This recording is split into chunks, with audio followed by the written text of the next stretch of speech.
Hey, blonde artist, how you doing? Jay Tilton.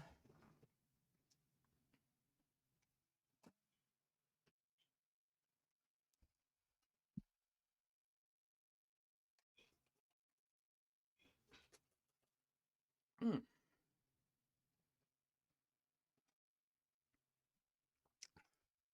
No audio, like at all, or how about now? Should be going now.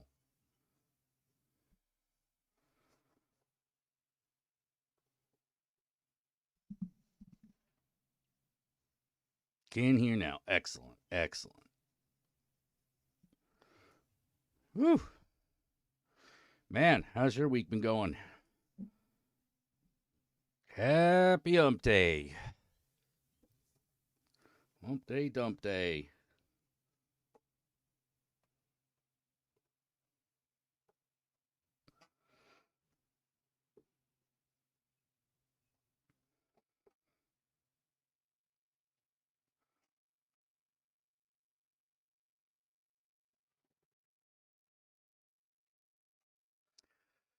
Whew, not much birthday stuff. Well, birthday stuff's good.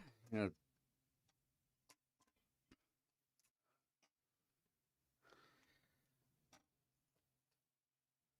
birthday in my family as well.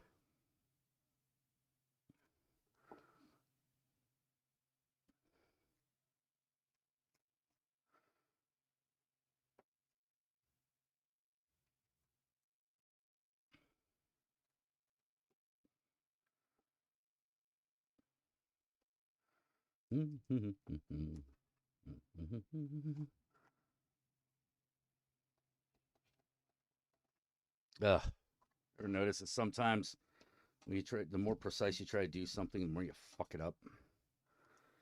That's me right now. You're probably wondering how I got here.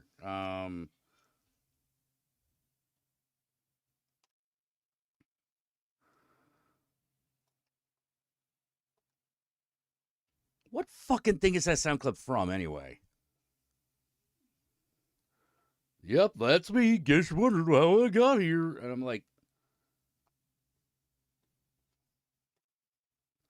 and I don't mean like I know a lot of movies that did that. I mean that specific sound clip that is using like every fucking that was using every TikTok and Instagram post for a while.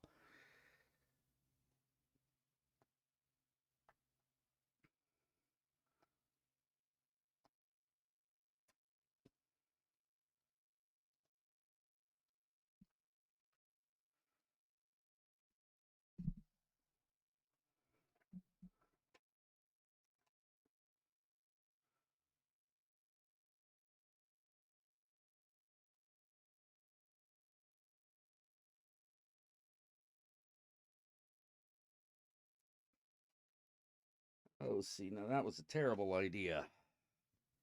Yep.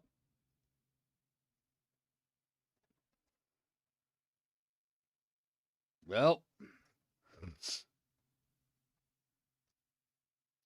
as I like to say, there are no accidents in art. There are only happy accidents. Oh, Megamind did it. Oh yeah, might be the one from the version from Megamind. Then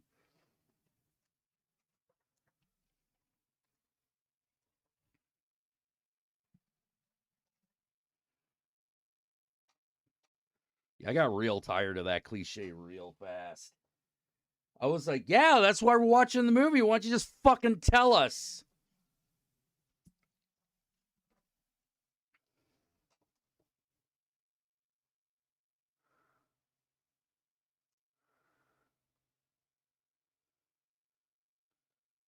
We're already doing the narrated backstory. Like, why are we compounding cliches on top of it?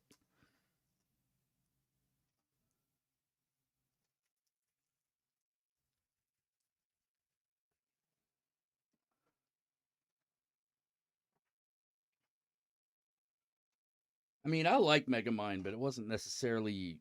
Oh, not every scene was a winner.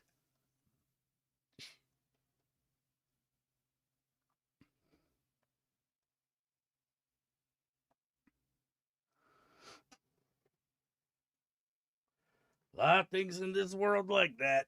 Pretty good in aggregate, but like, mm, yeah, like pretty good overall. But sometimes shit stinks. Like, oh, that was a bad scene.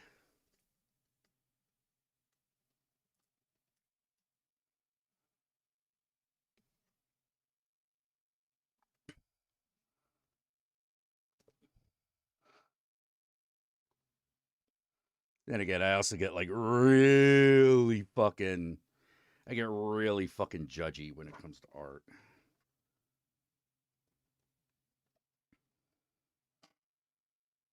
I'm trying to let go of that, but it gets hard.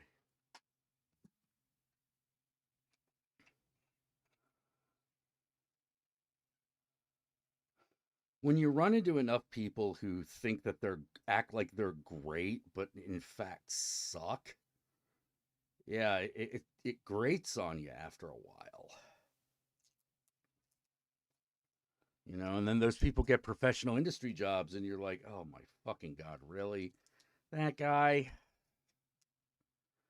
Well,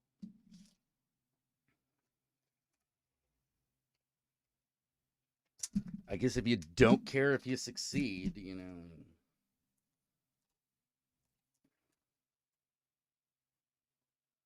As I said about one dude, hey, if you don't mind failing,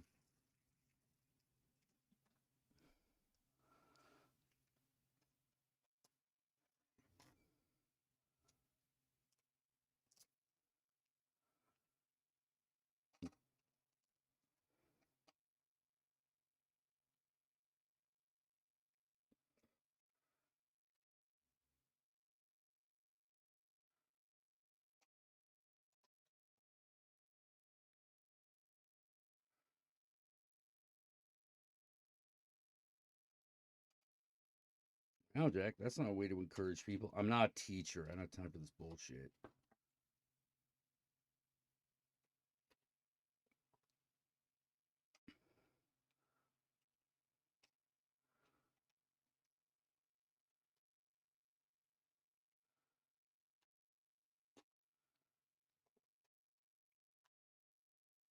Never forget the one guy. Never forget the one guy who said the most brutally honest art thing I had ever heard say to somebody,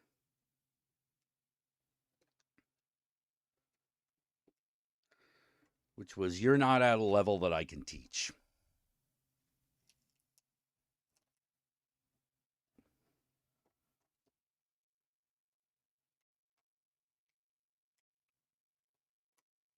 And I was like, damn. But at the same time, I knew exactly what he was talking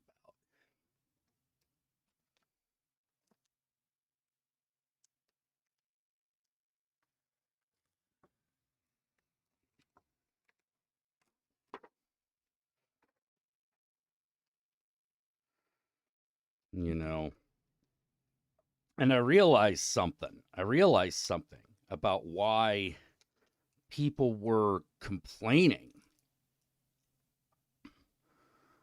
Not about that statement. I mean, that was obvious because he's basically saying you suck too bad. I mean, I got that part.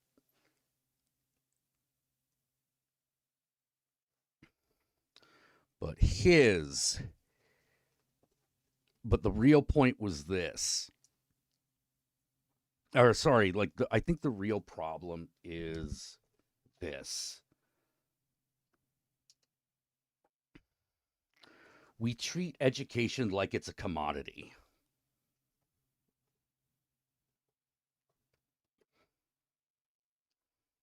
Like it's something you buy. You pay all this money, and so you think you should be getting something for it. And what you want is that accreditation. You want that diploma. So if you don't get it, you feel like you've been ripped off because you just spent all this money.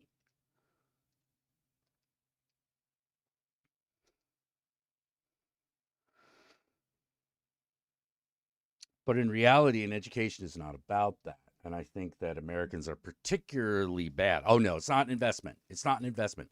Fuck an investment. Fuck an investment. An investment is something that you put in a company.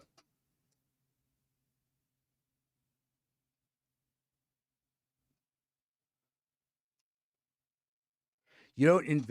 Everyone's like, we need to invest in our children. No, we need to take care of them. We need to take care of them and make sure that they know what they need to know. It's not an investment. Couching things like that as an investment is what gets people to think about all kinds of wrong things.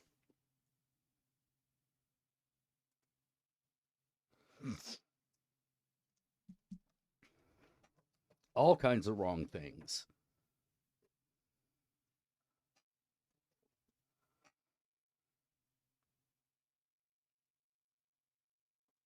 For instance, the culture surrounding education in America is what destroys it.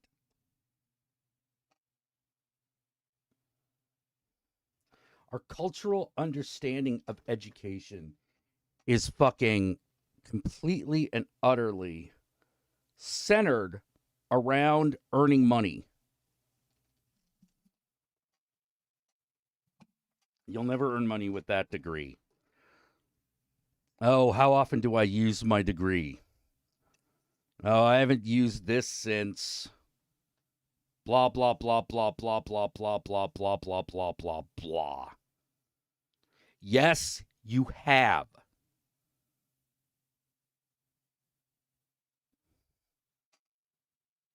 Haven't used my degree. Bullshit. Yes, you have.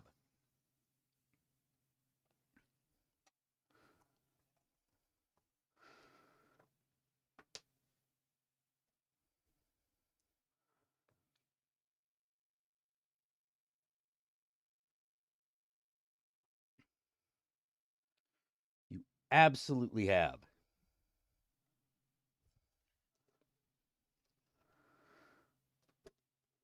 But we have this dumb idea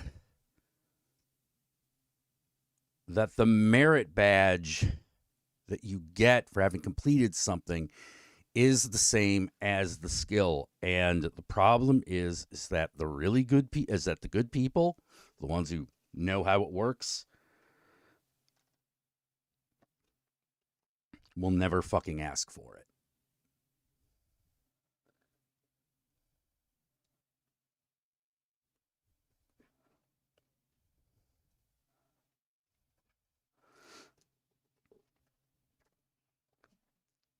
In art, no one asks. No one cares. They care about one of two things. Is what you're doing a hot commodity right now? And is it already succeeding? Because, see, if it's either of those two things, they don't have to do any work. It's just guaranteed exploitation for them, guaranteed profit.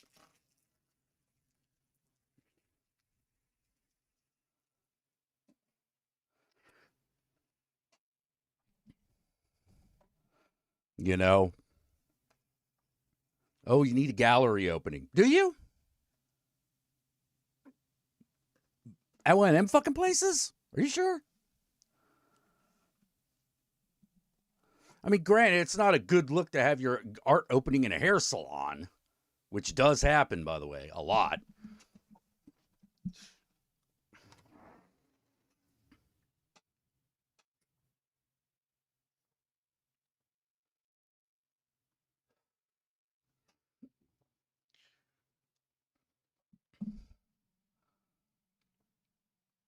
Yeah, writing a fad. A lot of these galleries just want to write a fad. That's it. That's it. That's it. That's all. You know,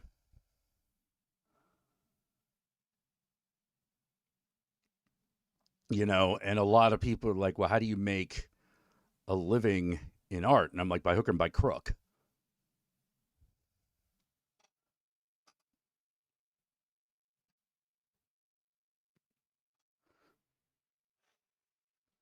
Trying to make a living in art is the real entrepreneurial ship.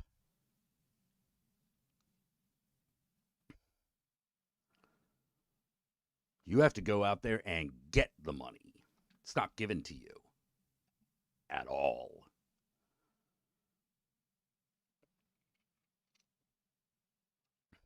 You know? Oh, just talking about the world of art and how in the world of art, no one who's worth a fuck will ask you where you went to school except to be curious.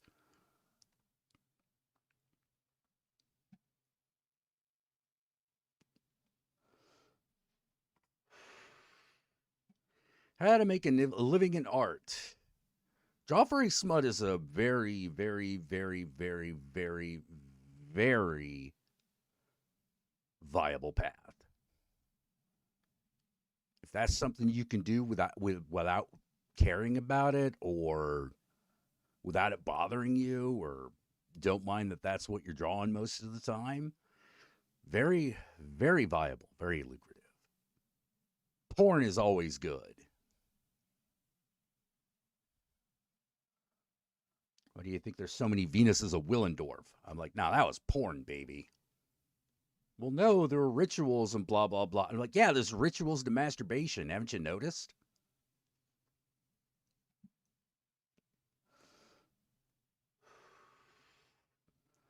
Everyone has rituals for masturbation so that there are rituals there.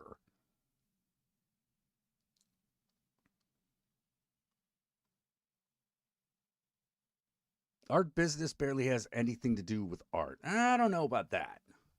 I don't know if I would take it that far.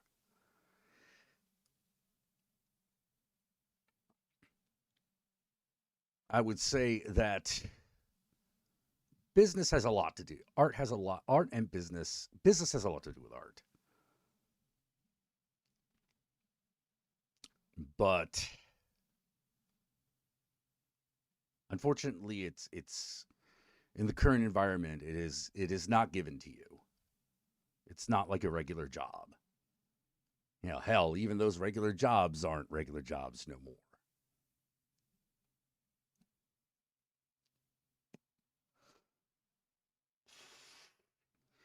Every time there's a major upset and every artist is like, "Oh my god, how are we going to make money now?" I'm like, "Welcome to every 10 years."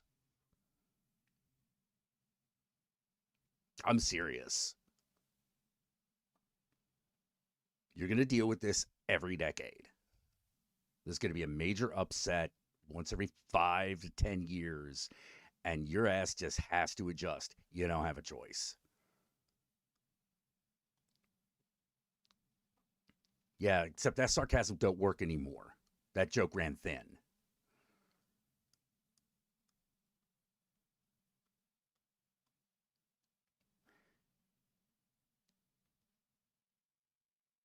No, you are not going to school for graphic design. Your job is to learn it. You learn everything you can, any aspect that interests you.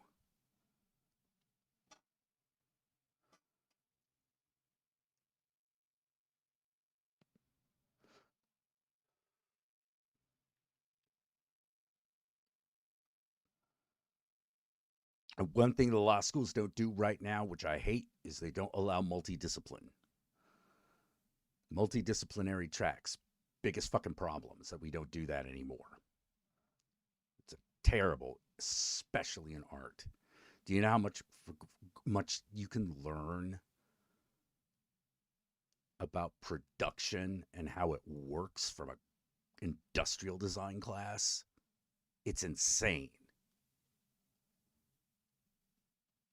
Take one industrial design class and your fucking whole attitude and approach to ideation will change.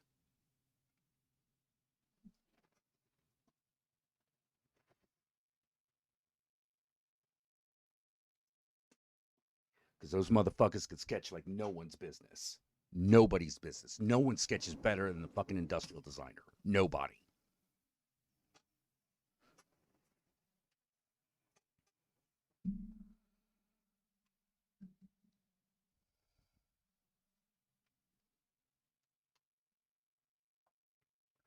Hey, Jack, in the Babylon sessions, do you tweak the manifesto between sessions or are you letting the game just run? I'm not sure what you mean by the manifesto.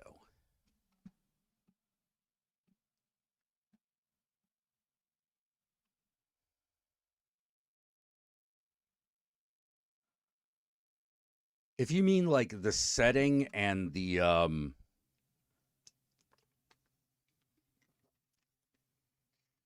if you mean like the setting and the aesthetic direction that the game takes,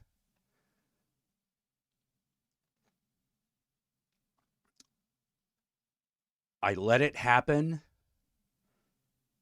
and when it appears to be clearly, I go back and make sure everything works that way. A lot of art mediums bleed together. Absolutely. Absolutely.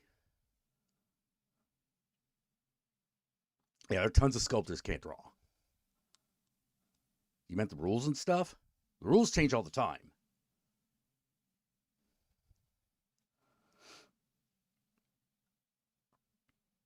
Rules change all the time. This thing is unrecognizable from when I started.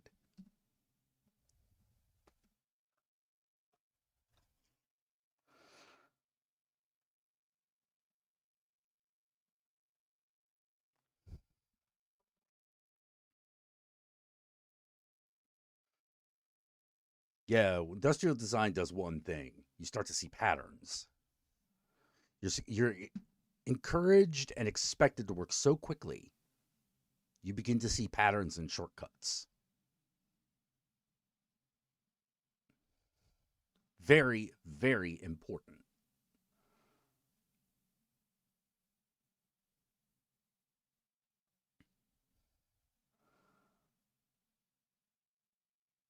Every liberal arts degree should have welding as a required course because then graduates can at least find a paycheck.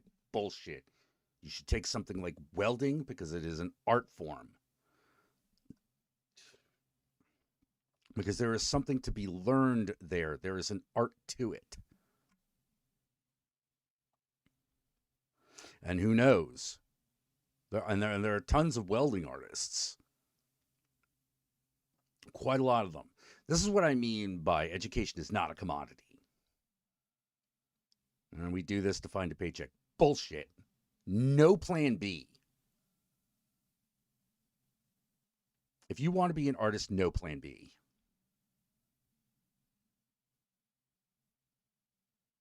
And if you find that that's too much, it's okay. Not everyone's an artist. If you need a plan B, that's bad. That's not going to work well for you. Not as an artist anyway. Maybe as a planner, you know, some other job, big advantage.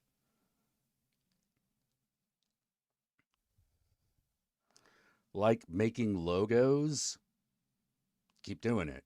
If you like making logos, keep making them. You'll outstrip the AI. You'll outperform the AI. Yeah. Yeah.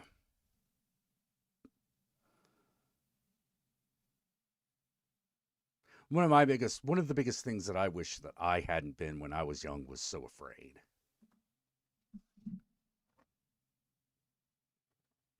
I was afraid of a lot. You know, judgment of other people was a big one.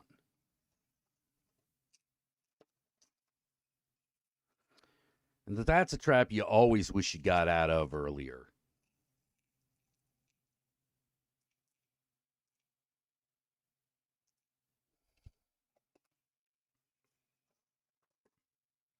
Just seems to be the way it is.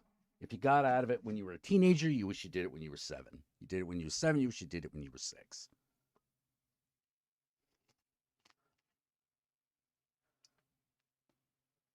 It depends on what you want to get out of art. Wrong. Wrong. Wrong. Wrong. Money, it doesn't exist. There is no money. Give it up.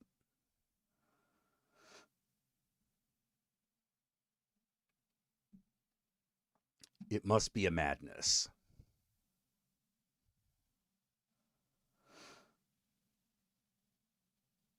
If you worried about like trends and styles and what you should be doing, you failed.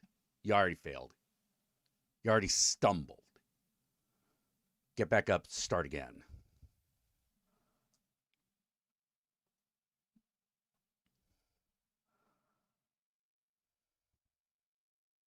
I don't look at an when I hire an artist, I don't look and go, "Oh, gee, I really wish they did it in this style. Could they do that?" No, I just move on. The style won't work. Okay, done.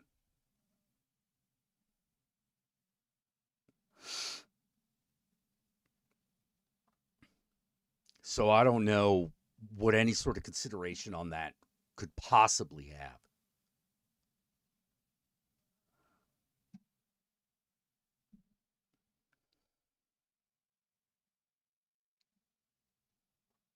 You got to be yourself because that's the only thing that might work. Because if you're imitating somebody else, you're sharing their fate.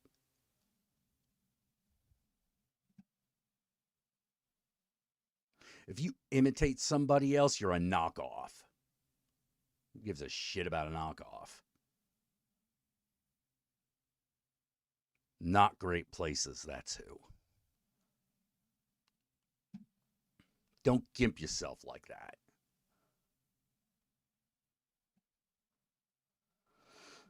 Everyone asks, like, like, what's the secret? What's the secret? What's the secret? There is no secret.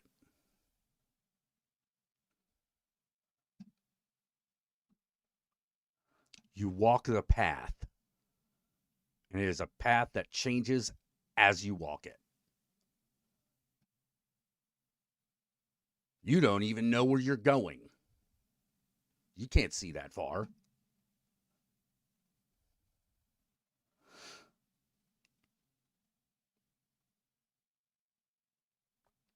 Worry about the work in front of you.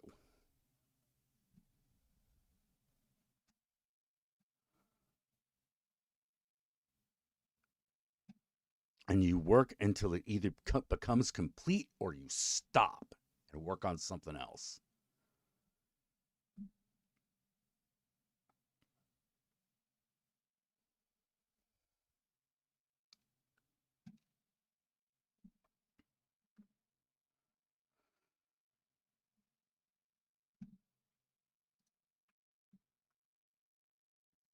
It's just like that bit from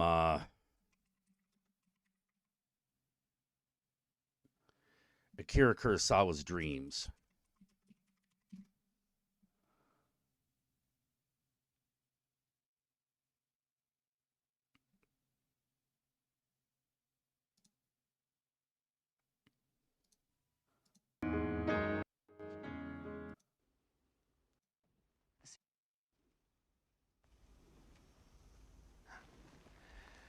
A scene that looks like a painting does not make a painting.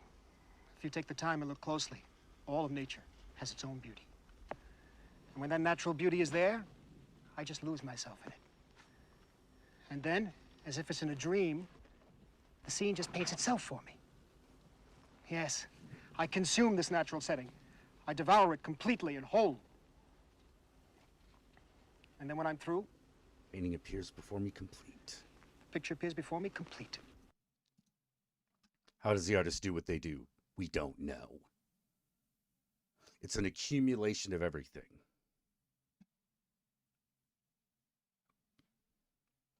It is an accumulation of everything. It is an instinct. It's a feeling.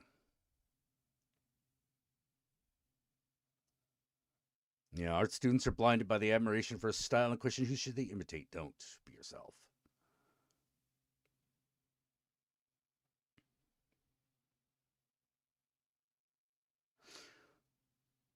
When you study another artist's work, lose yourself in the beauty of it and try to see what is there.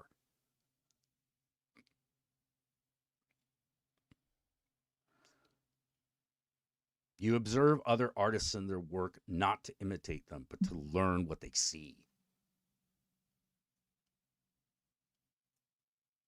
And to observe how they do, because they are not observing how they do.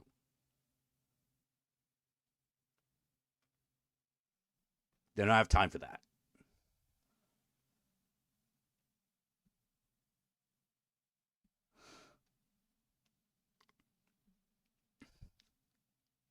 Every line, every stroke, every dab of a brush onto a palette carries with it the experience of every other time that person has done it until it becomes an instinct.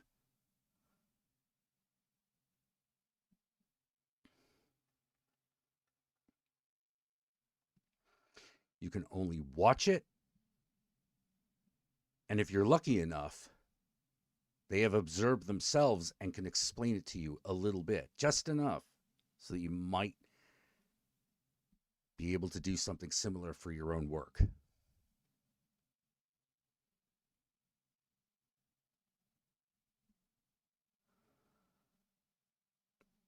There is nothing else.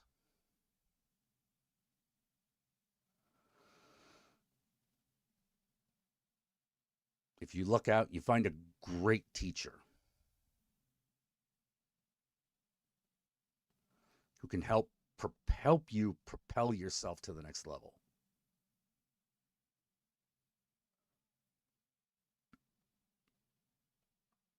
But always, it is about that work. It is about that portfolio. 12 pages max. 6 pages is better.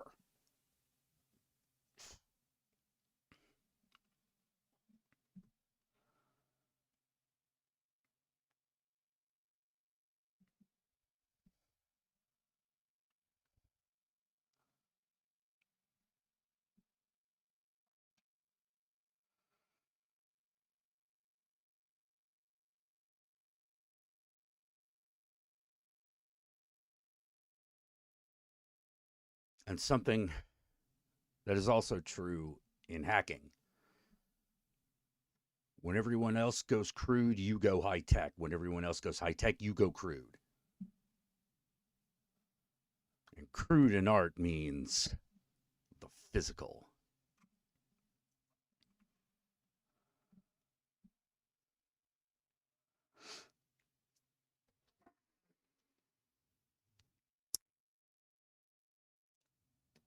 And that doesn't necessarily have to mean paints and inks, acrylics and oils.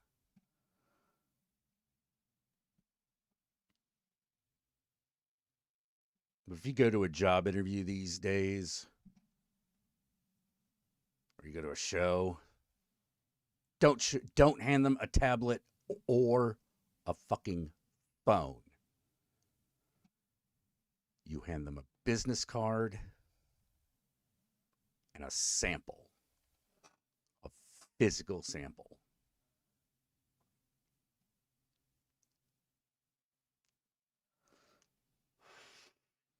Tablets are what you showed when only certain people had them.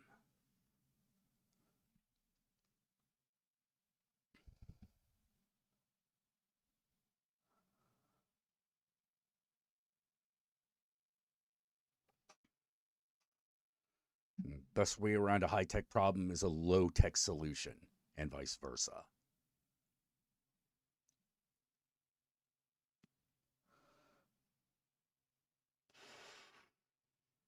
But it's hard to impress people with low tech solutions and technology because they're subtle, they're invisible, they're unseen.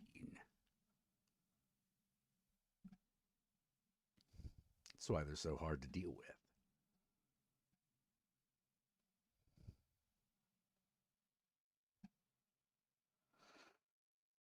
I know one guy that worked at Blizzard.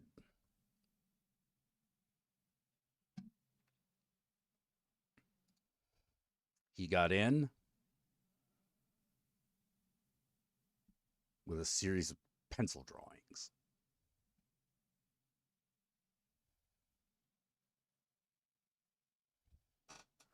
Because no one had seen anything like it.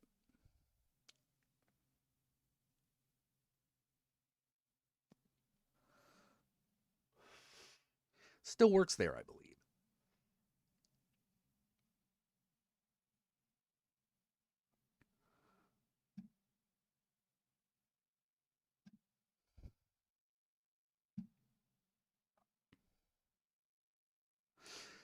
A lot of people ask, a lot of people say, fake it till you make it. Wrong.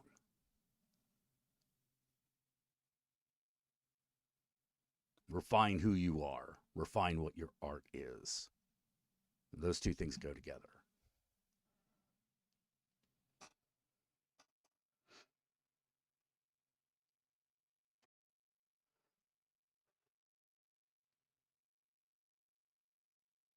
Where do you look for work? I got no idea. Where do you look for work as an artist? I have no idea wherever.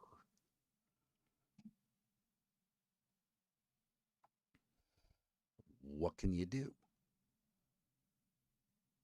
Maybe you'll move around from job to job to job to job. I don't know an artist that don't. Well, maybe one. But even he like does different things every day. Yeah, fuck imposter syndrome. And don't worry about it either. You're gonna have it. You're gonna get it.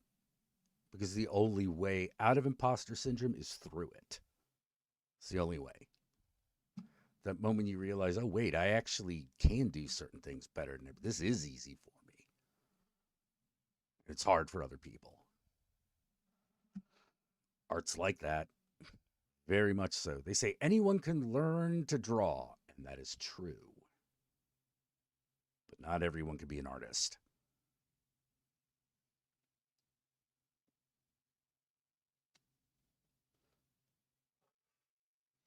That takes something more.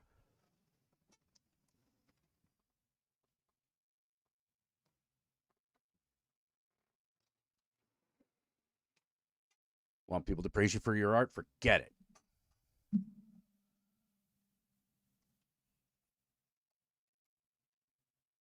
You can want that. But if you need it, you need to go back to the workshop and think about yourself.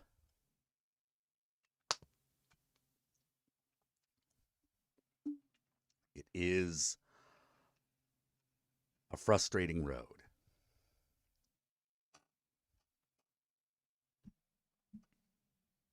And you will walk it a long time before anything starts to come together.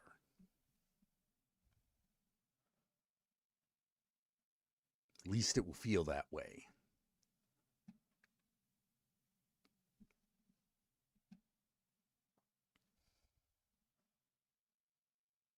And never be too satisfied.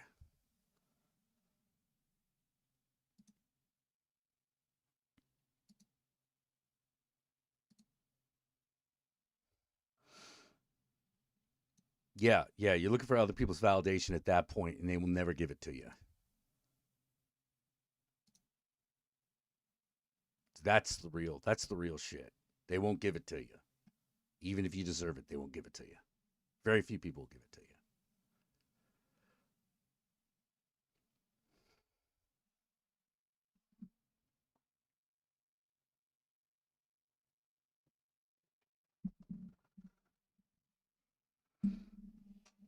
This is the other part of it.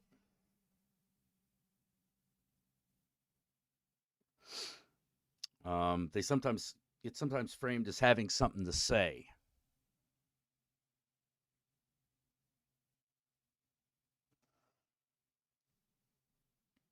It's hard to put into words what exactly that is for a visual artist.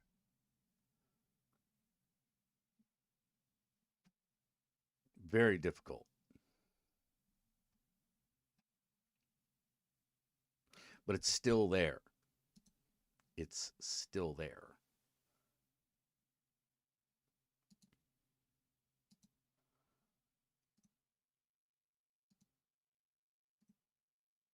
And you won't always know what it is. Oh, whoops.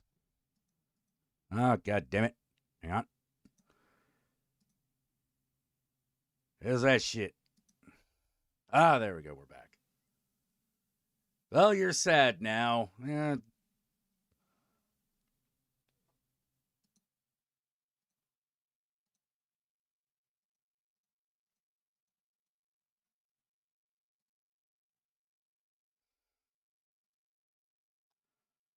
Learn to live with the discouragement, man. Learn how to navigate it. No one's born with that. No one's born with the ability to just shrug that shit off.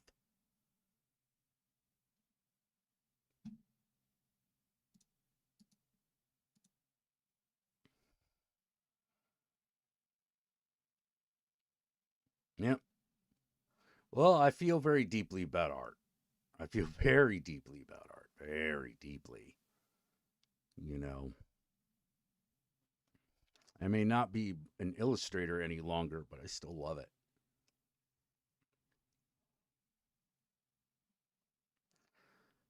I still love it and I'm still fascinated by it.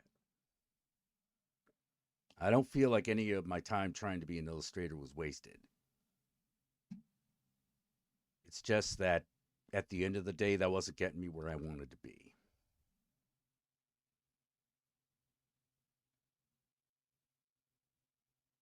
And I don't think people hear that enough.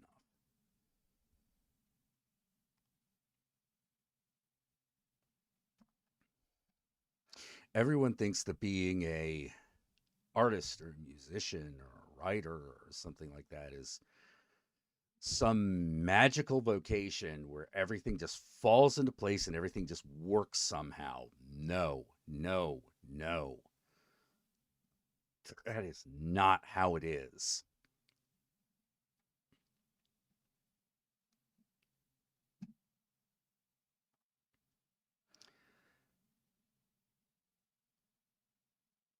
It's not how it is.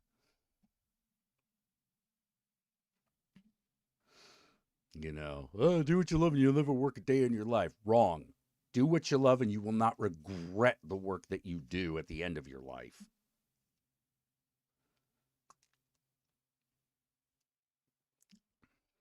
You'll work hard, but you won't regret it. You may regret working with some of the people you run into. With the work itself, you won't regret it.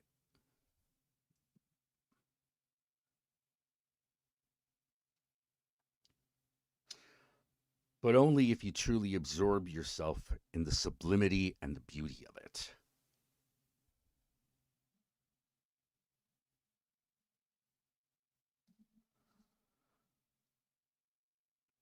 Because that's what it's truly about. It's truly about the beauty and the sublimity of it.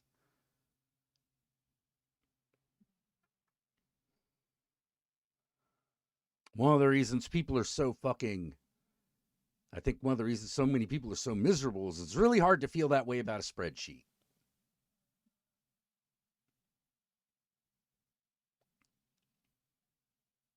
It's really hard to feel that way about a spreadsheet.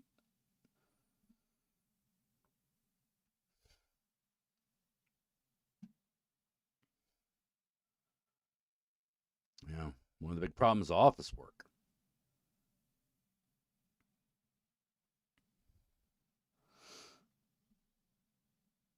The only thing that can make you stop is crippling arthritis. There you go. There you go. That's it. There it is right there. Now it's just a matter of how far you're going to take it.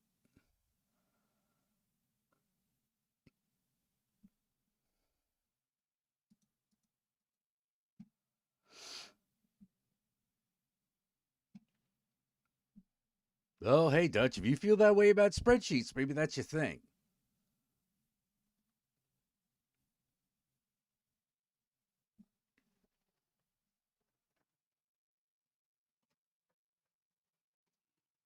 Get out there and convince the man that you can make documents so amazing it will propel their office to the stars.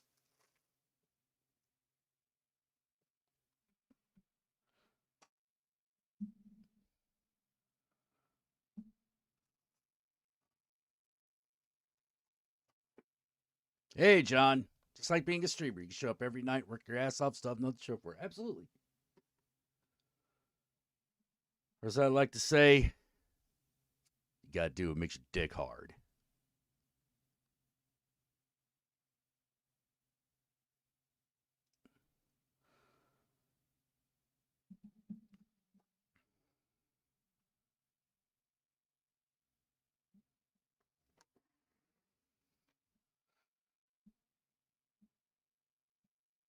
I decided a long time ago that if religion did not allow me to fuck, I didn't care.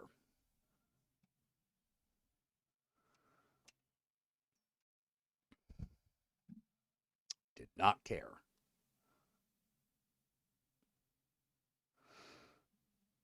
After all, what does it always seem like all those bozos who are like going around like telling people what to do and all that money that they've earned? What do we always say about them? Man, you need to get laid.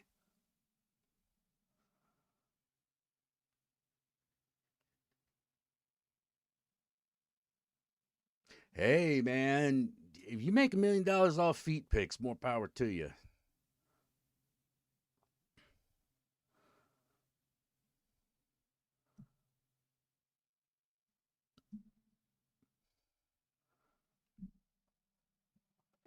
More power to you.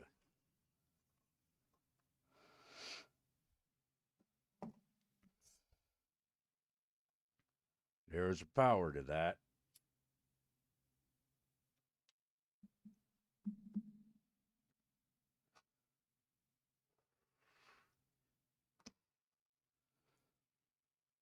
Some things you don't have to take too terribly far. Sometimes you just take them as far as you want to go and then you stop.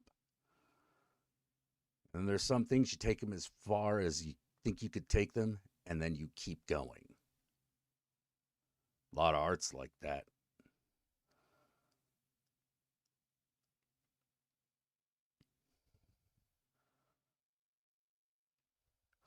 See, that blonde artist says, I find it fascinating when they stumble on a late person, so find out they're an artist.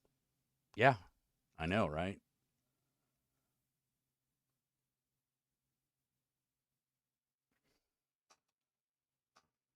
Yeah, some of it's just beautiful.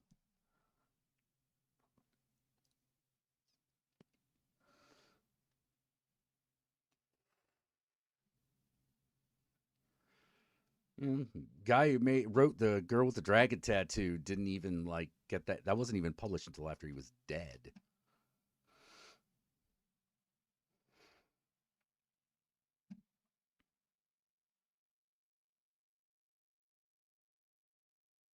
Then there's Edgar Allan Poe. Almost everything he wrote was published, but he still died penniless. Sex work is good. Sex work is good.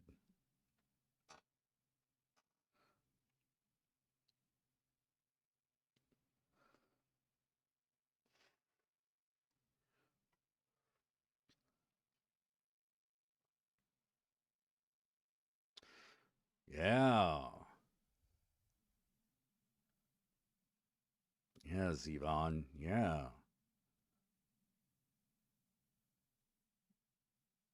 Yeah, there's some guys that I like going to their places just to see what they're doing.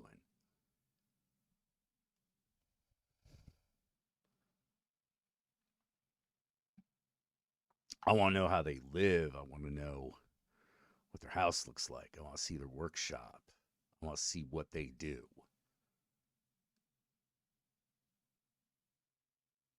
You get this amazing peek into someone's life when you see that in someone's inner world.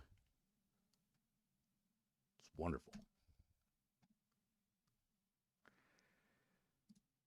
It's wonderful. And that's what an artist truly, truly does. They invite you into their inner world. It's a very intimate act.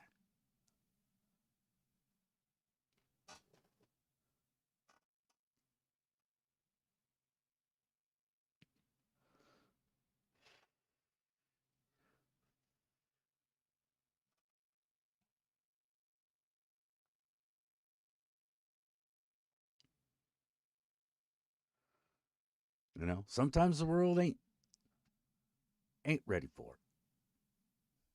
That's okay. Just keep yourself alive. Keep yourself alive and keep doing what it is gives you that thing. Same cult of Rasputin was in. Lots of religious self portraits. You better try to figure something out. Oh yeah. Oh man. That's a lot of the. That's a lot. Oh god, there's a lot of religious art like that.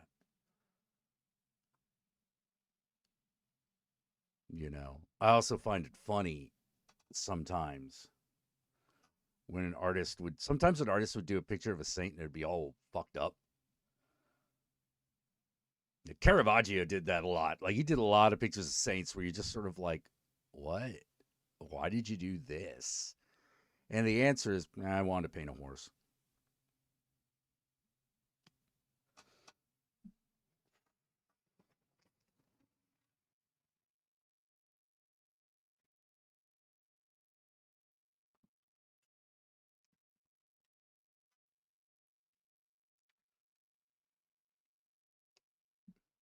Why do you do porn art? Nah, I wanted to see some titties.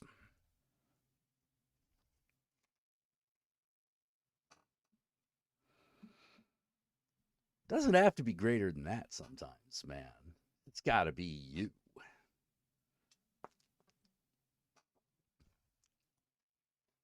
You know,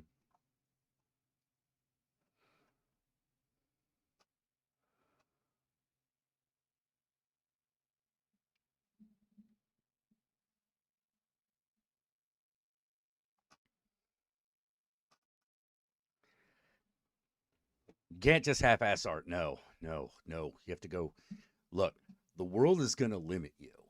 Don't limit yourself. You're already going to not quite get there ever. Don't make it easy on them.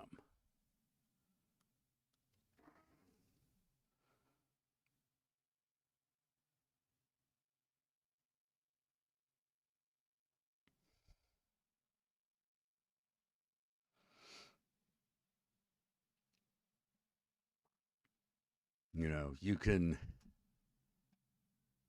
I will give you one trick though. When meeting the immovable object, don't try to be the unstoppable force. Be the wind, baby. Move around it. Oh, and don't ask people what they want unless they tell you.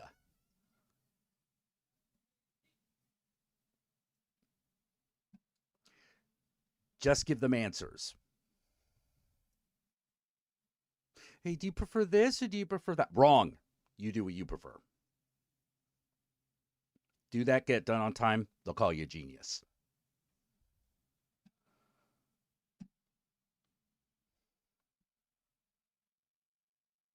Every time.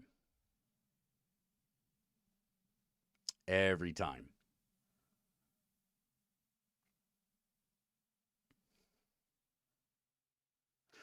Most of the motherfuckers that want to hire you, they don't want to think. So don't make your job harder. Do your thing, collect your check, move on. If they're commissioning you, that's the first question. Yeah. I mean,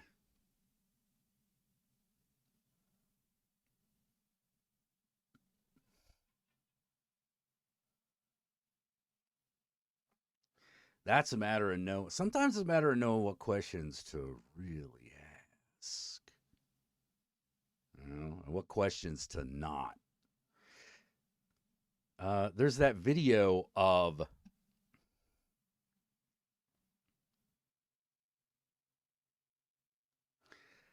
what it's like to work as a designer.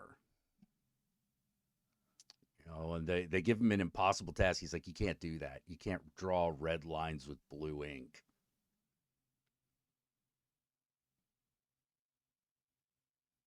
See, he's trying to give them what they're asking for. Wrong approach. You go in and you listen to them, but you ain't listening to their stupid fucking ideas. You're trying to figure out what they need. Well, this is what we want. No, you don't care about that. You care about what they need.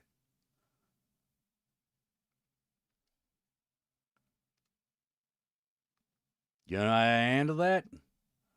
Yeah, you do.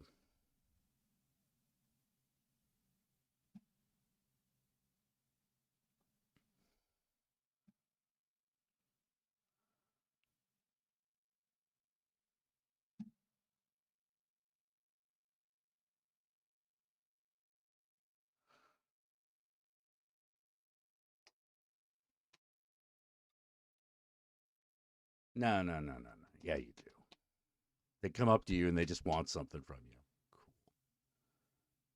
You can start giving them options, but don't in the early stages. But don't let it linger too long because you're not there. You're not filling out an answer on a blank on a test. Oh well, what picture did you look? What picture was it that convinced you that you wanted me to do your thing?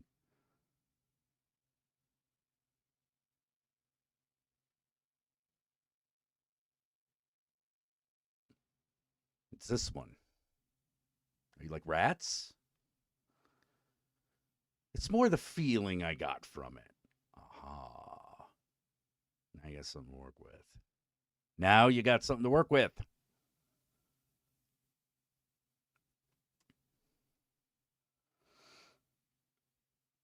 Quick, are they carrying around a Cthulhu stuffy? That's something you could put in.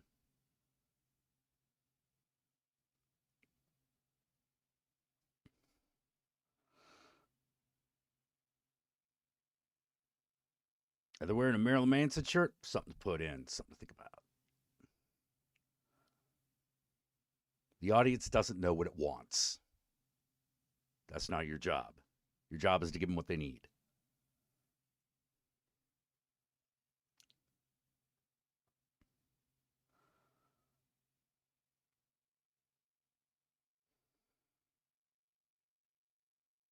And you're looking for specific shit, not music. Marilyn Manson specific. Music ain't. I like travel. Who doesn't?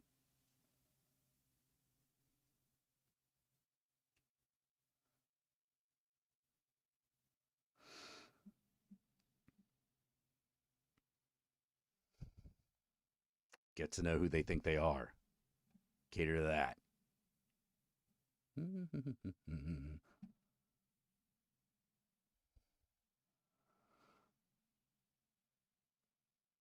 Oh, John. John, how could you? Yeah. Do you want to come on, John, or are you just like just gonna hang out and chat tonight?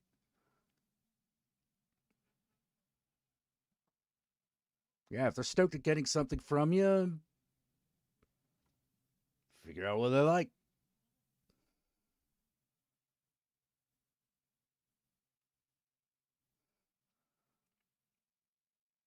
Yeah, but if you get in those meetings, those horrible fucking like death meetings at like a company where like you go to an office and all that shit, and they tell you we want something like this, blah blah blah blah blah blah blah blah blah blah blah blah blah.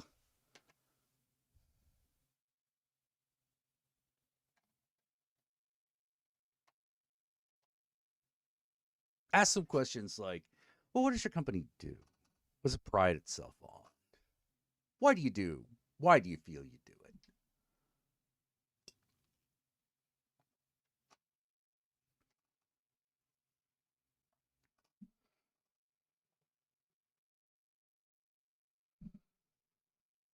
And from the answer, from what they tell you, you glean the answers.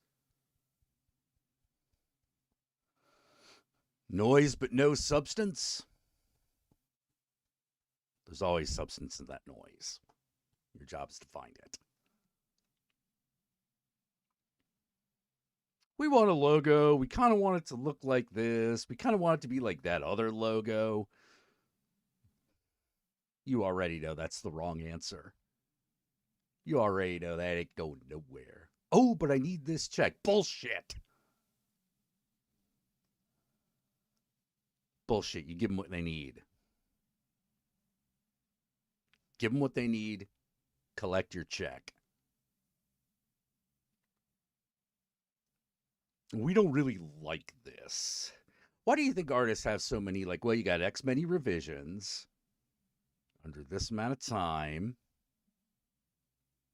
Hmm?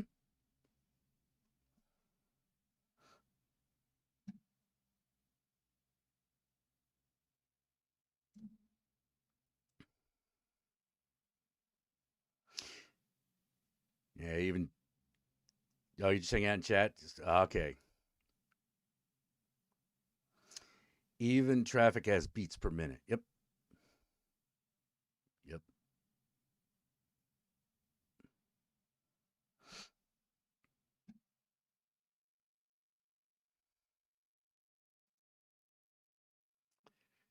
Revisionists. Yeah, yeah, yeah. That's why you limit that shit. And you always have a kill fee. Always have a kill fee. And always make the kill fee more than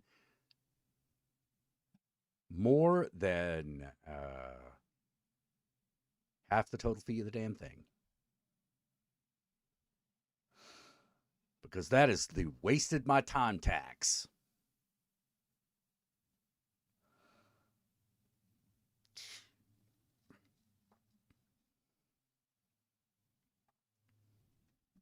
I've had a lot of jobs killed. I paid my electric bill with some of that shit. You know, you killed the jobs, so that'll be $600. They won't complain. They'll just do it.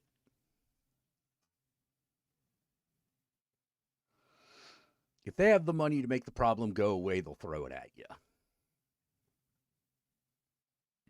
You make them think, they're going to get grumpy.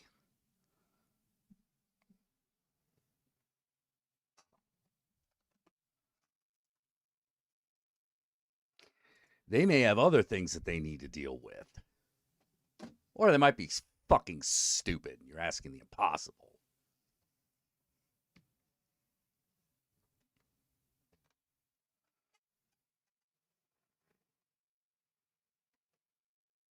But the great thing about stupid people is they're handling other people's money. They don't care.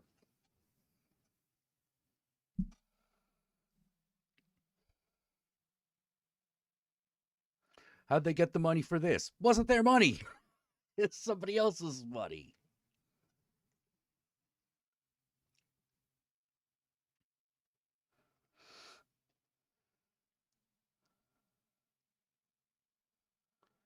People with money don't earn money. They use other people's money and then steal part of it. Legally, often.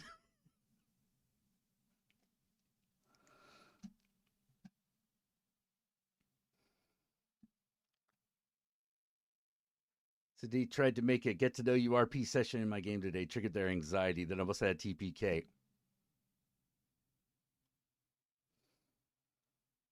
What?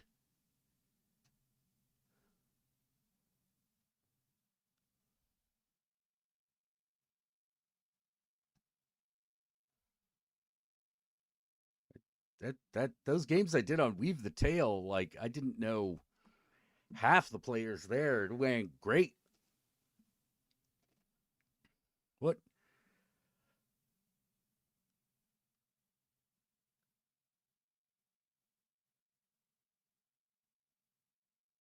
what how did their anxiety get triggered?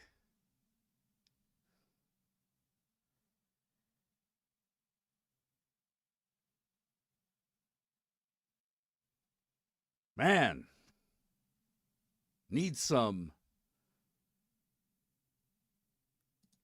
Yeah, I do think that's a disorder at that point.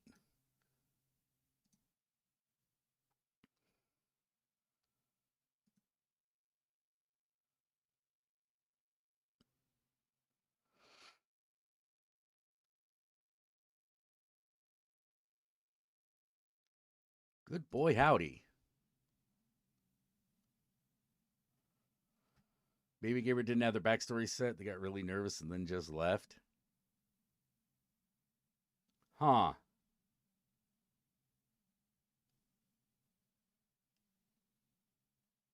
That's too bad.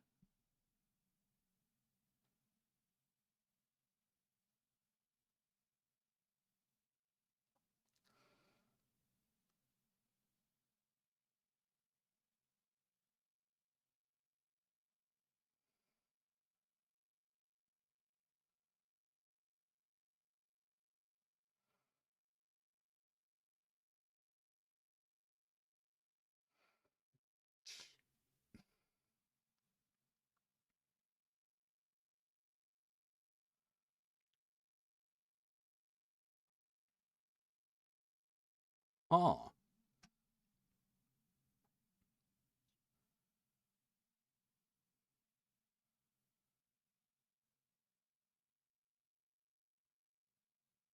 Yeah, I've played enough role playing games that I usually don't think of a backstory. I usually even don't worry about backstories. You know,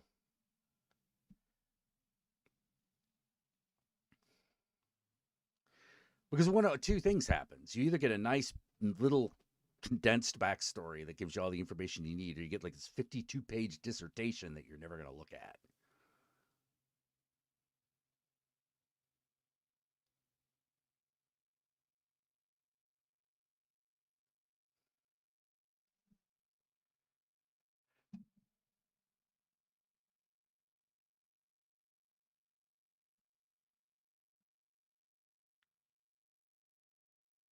Huh.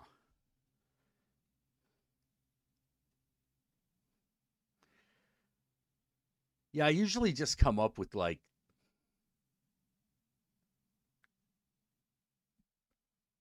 something they want that is outside of the scope of normal play. One of those. He wants to find his lost father. In D&D that's outside the normal bounds of play because usually just hitting monsters and shit.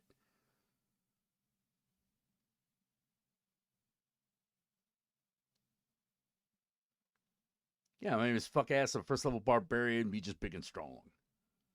You know, what does he like to do? Smashing stuff. I like smashing stuff. He's like, think about it. Think of like the Mighty Nine. Most, with the exception of like, I think Percy or whoever that was, like the warlock gunslinger artificer, like he had the most complicated backstory. Everyone else was just sort of like, I'm a cleric of Alanamara, I'm a tiefling. Nobody really understood me, so like I joke and smile all the time. What is it you really want? Whatever's most exciting.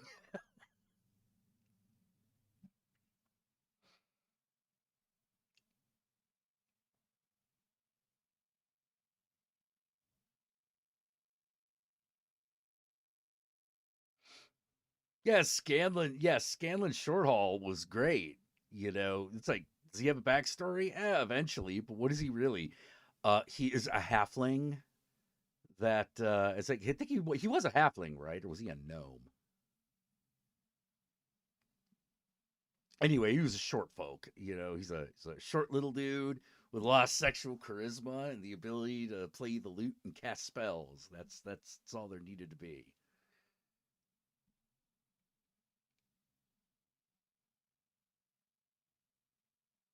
My character is a dragonborn that's a were tiger, and my name is Tigger. Yeah. And someone's like, wait, how did that happen? Well, you see, when a dragonborn and a were tiger love each other very much. All right, you know what? Forget I asked. Yeah. Oh no, it's really quite interesting. You see, like You wouldn't think that there would be a sort of sexual compatibility between those two things. However, look, I said I didn't want to know.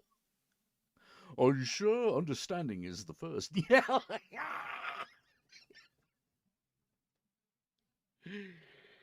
uh, oh,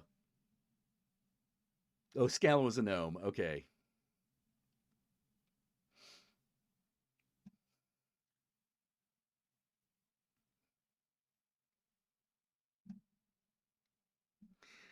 If a player don't want to come up with backstory, as long as there are other people who are there to pick up the slack, don't.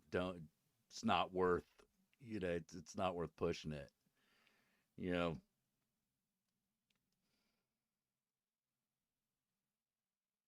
Oh man, yeah, I played Morkborg. It's like, do you have a backstory? Yeah, a little bit of one.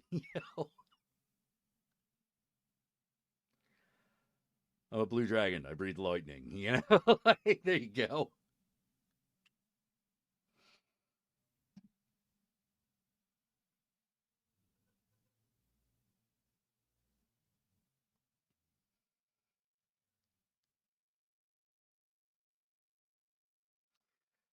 Yeah, very few of my characters had backstory until like well into play.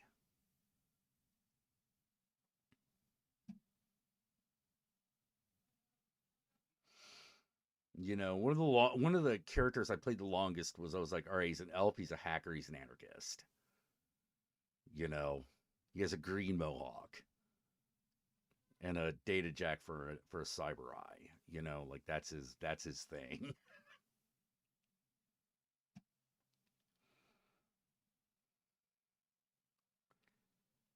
By the end of it, he had a huge backstory, but like it was that feeling of like, nah, let's just get started.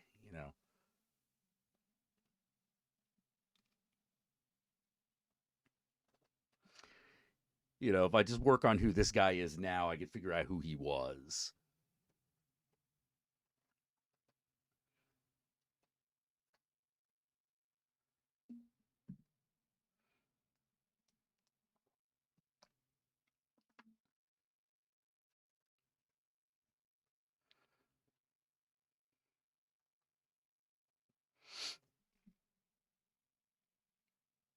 Got a game coming up where I'm playing a goat centaur warlock as a patron of the great old one. Oh, who has a patron of the great old one? Terry chatting your head off about fucking rules. Oof. Yeah.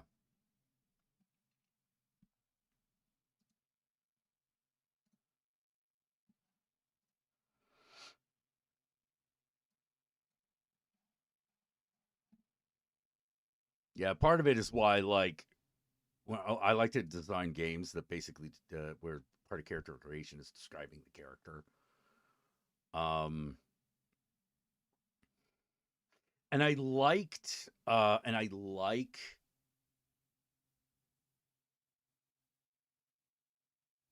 like narrative abilities to a certain extent.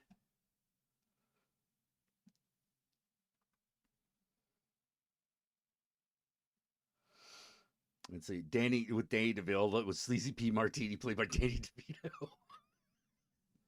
Actually, see, Danny came up in the last game. He got mentioned.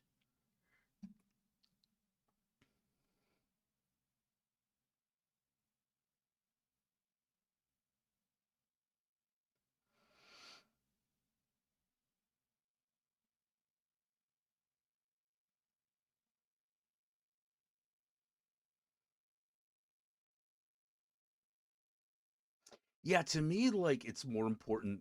I sometimes a warlock's patron is evil and sinister, but to me, it was always more important that they be weird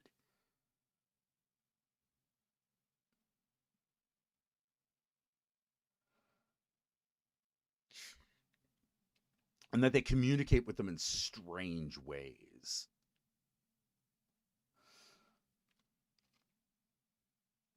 Like, okay, so whenever I think of warlocks, actually, no, they didn't do a line of God. They did not do a line of God.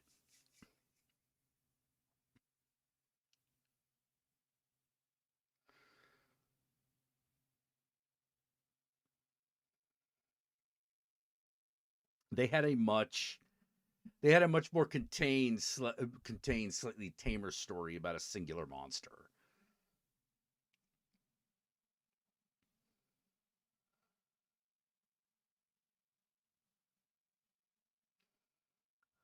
But when I think about a warlock and treating or communicate with the patron, I don't know why I always think about a scene from the movie Shocker.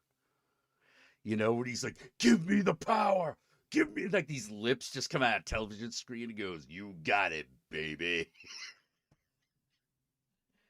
I don't know why, but that's what I think of.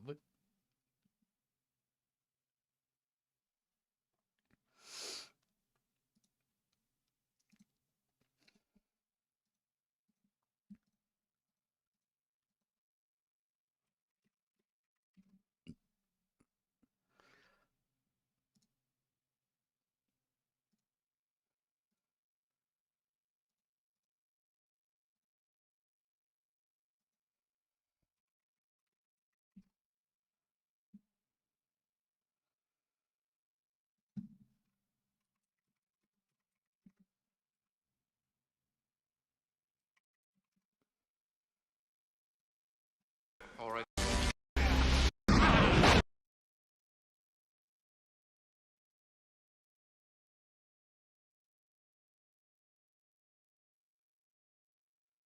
Let's see.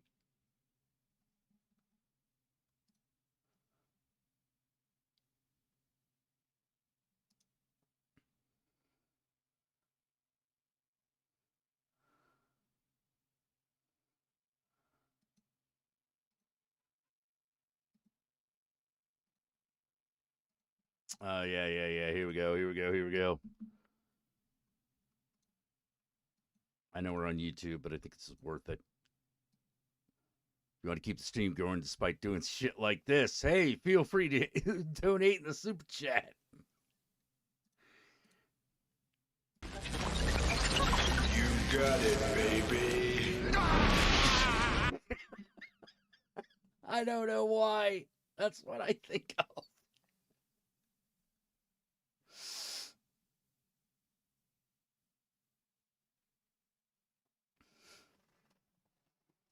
Yeah, it's like, no, no, the patron just needs to be weird, like not entirely a god.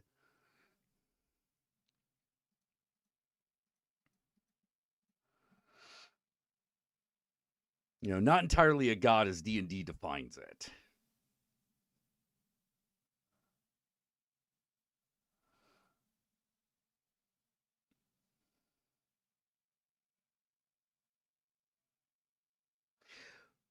Would be funny if it's, yeah, yeah, yeah, because say like your patron is like Baba Yaga.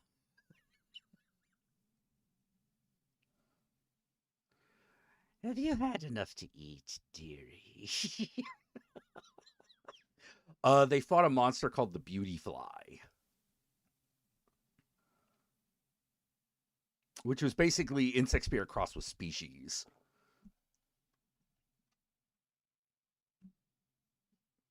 And it comes from hell.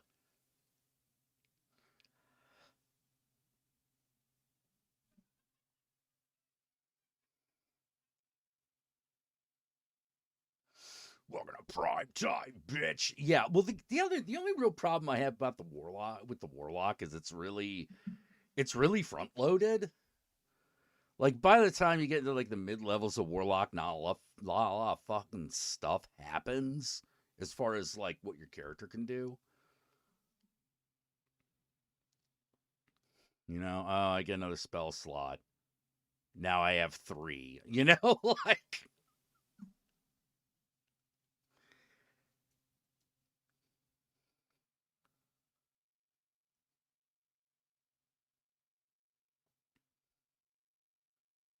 Like I felt like they should have something like, yeah, you just are allowed to pick your spells every day. I need this spell. So the warlock is always the one that picks out like the really fucking specific spell that only works in like one thing, one instance.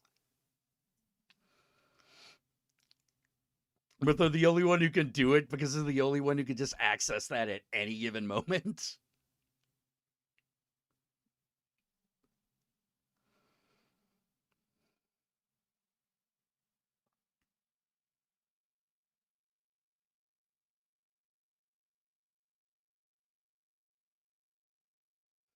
You're really going with the idea that the necromancer was draining the magical power they didn't have. Ah.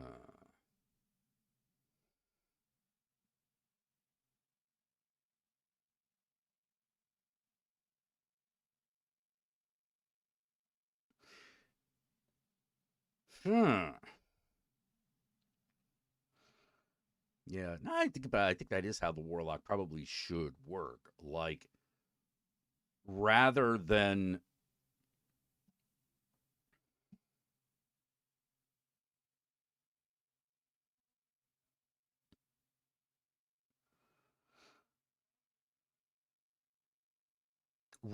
just having like spells, you like you just have slots.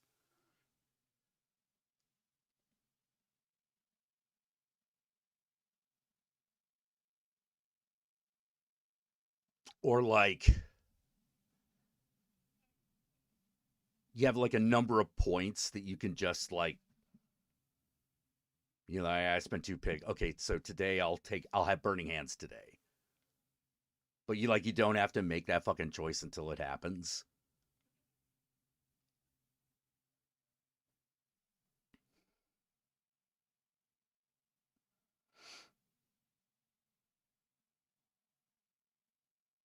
Or maybe like,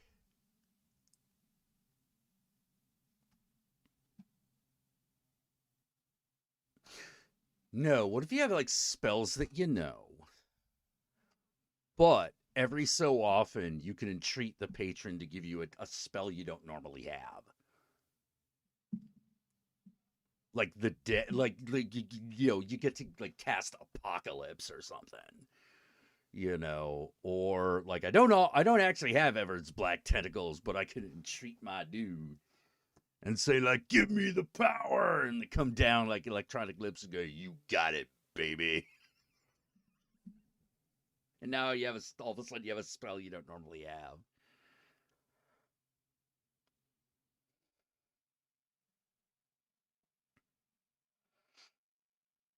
Oracles, you have focus spells that are super powerful but activate your curse. Ooh.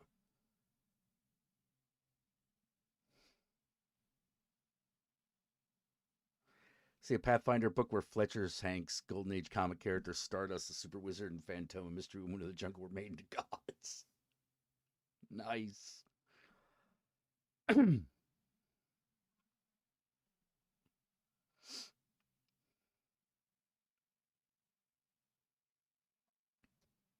Yeah, I would say you probably, well, I mean, like, you would still have to qualify for it. Your patron's not going to just give you like a level 9 spell. If you're like fourth level, it's going to be like, no. you know? So there had to be a cap on it.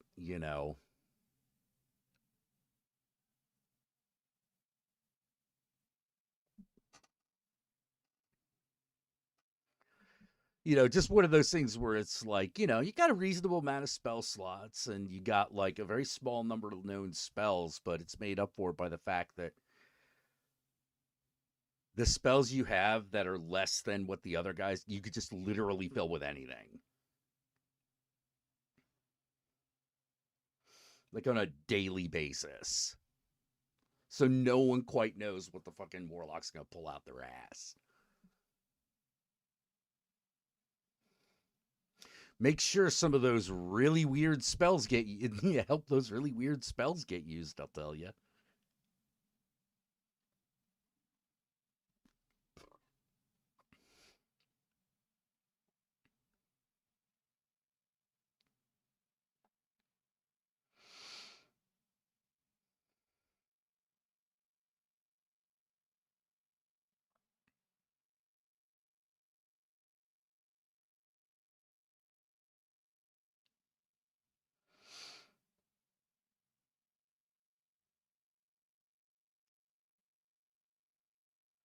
Hey, Jack, how's it going? It's going okay, Joe.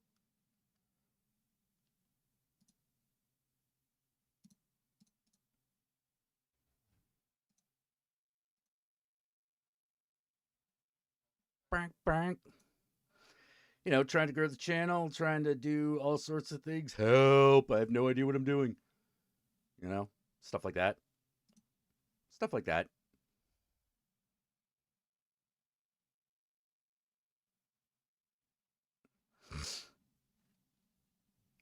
How long you been working on the supplement?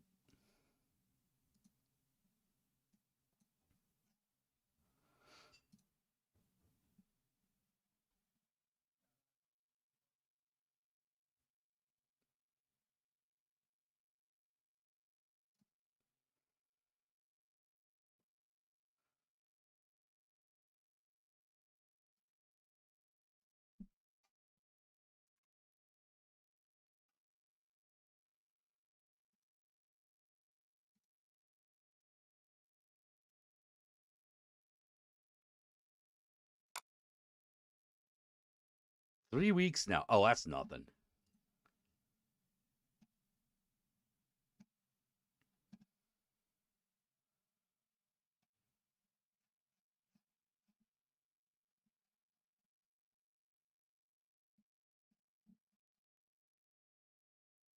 Buck up, Buck. Gotta take a lot longer than that.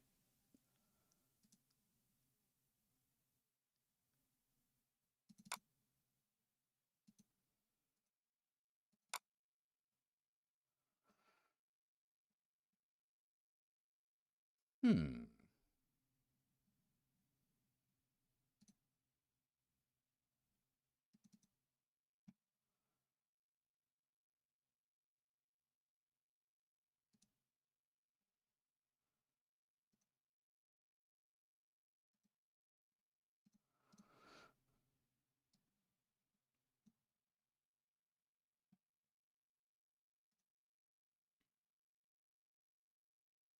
Legal shit is over. You won. Excellent.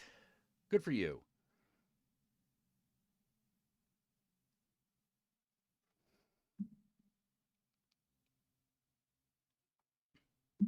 Yeah, I was thinking, what was it I was thinking of? Oh, yeah.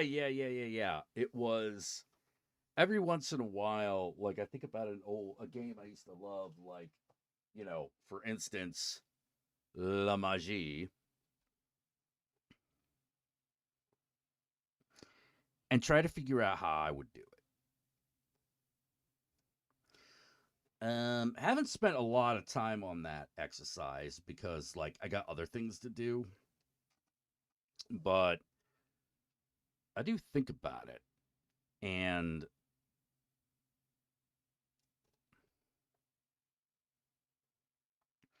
one of the things has been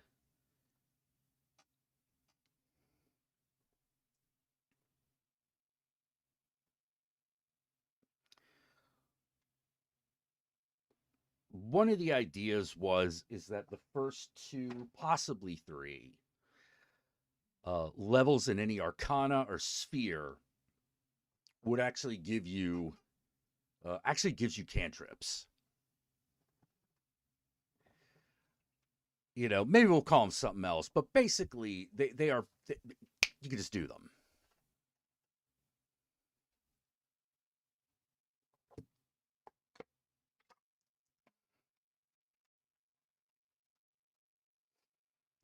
No paradox, no nothing. Don't worry about it.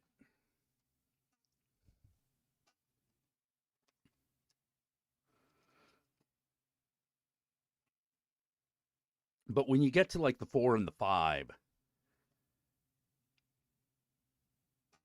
that's when you like start needing spells.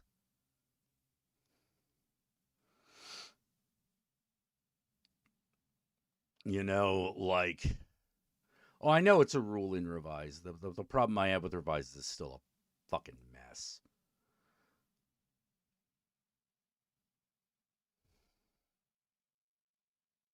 Like they tried to make it still all kind of fit within the preconceived notion, and I'm like, nah.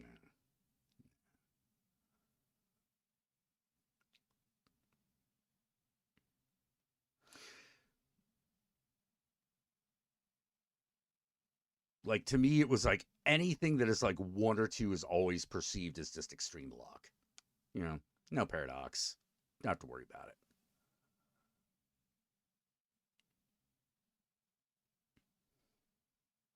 Yeah. Joe, that's already too complicated. That's already more complicated than I'm talking about. The other thing was this. I don't want a power stat that just allows you to buy other power stats. So that's how I feel about Arete.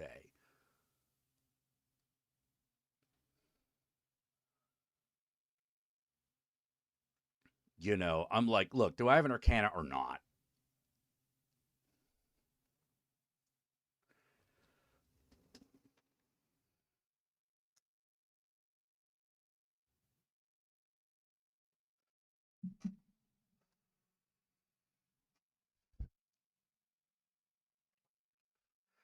Like one of the other things was like Prime. I'm like, one of the things that a low level Prime mage should be able to do is make other characters' spells more powerful.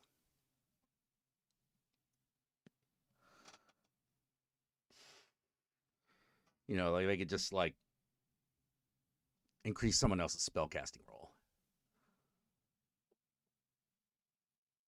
I don't even know if they're doing Mage 5th edition anymore.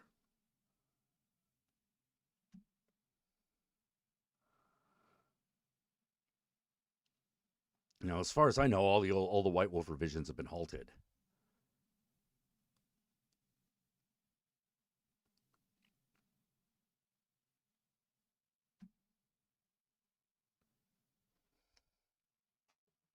You know, but yeah, like basically it was like the first two levels are like, you know, you have automatic effects that you just get. You're just like, you have level 1, you can do these things, you can always do them. Here's level 2, you get these things, you can always do them. And anything else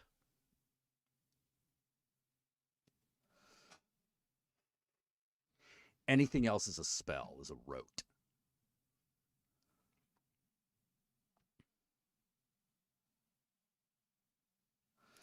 You know, but you basically get a set of like, you can always do this kind of abilities that are just sort of like, all right, cool.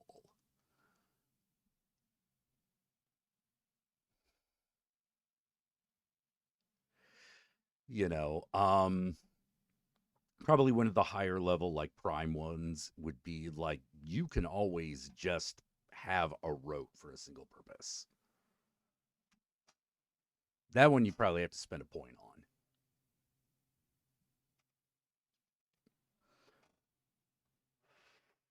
Might have to spend quintessence on that.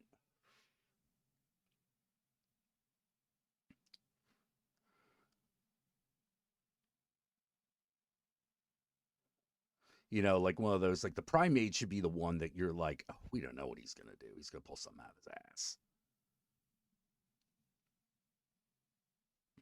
But like only at like the higher levels.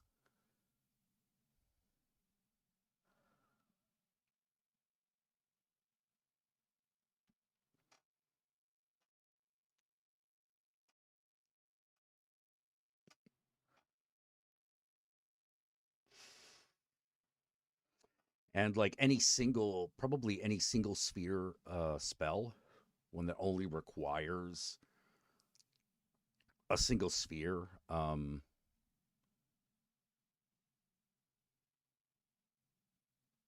that would probably that could probably be taken as a cantrip,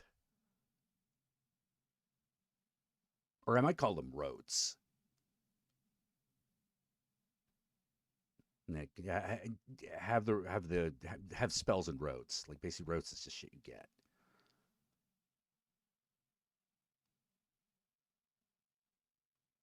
Oh god, I hate running. All right, I'm gonna be real honest. I think the idea of running as the technocracy is stupid.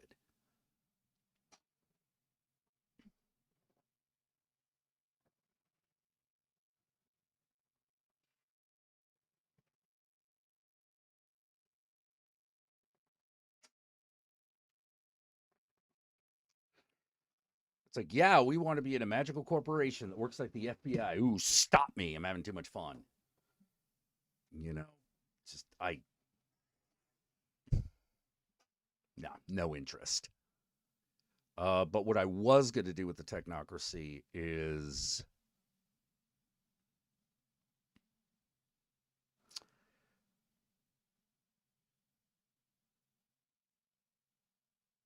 that it wasn't that they don't create paradox, that they don't like, do that weird thing. But what they have is a way around it.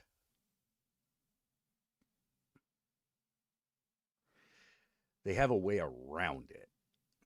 It still technically happens, but they have ways around it.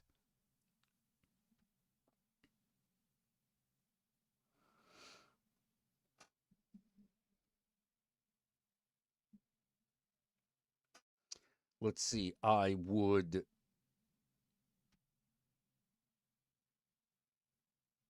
New World Order would essentially just be in charge. They'd be the top of the pyramid.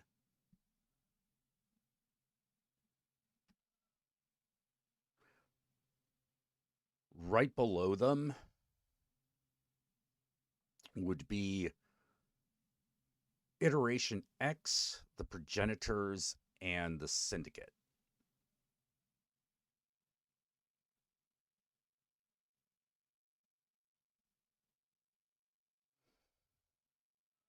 And underneath them would be, I think, the Void Walkers. I think there's a couple of others, but I can't remember. But the idea is that the New World Order is the organization of the technocracy itself. The top assholes. The ones who control the information. It's all about the information.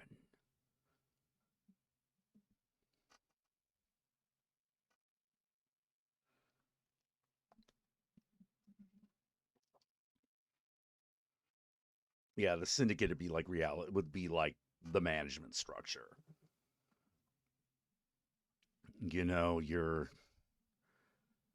They're middle managers, they're CFOs, they're motherfuckers don't always come into the office.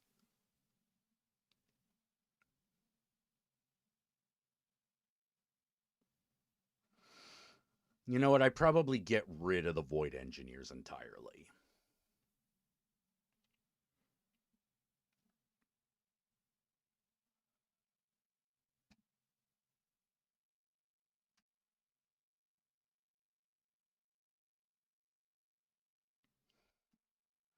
Yeah, I just get rid of the Void Engineers. I just remove them.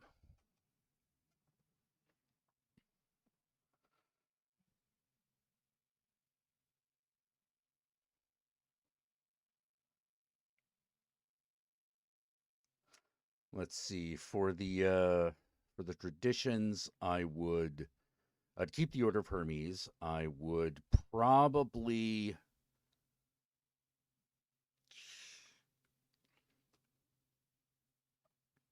I would change the Akashic Brotherhood.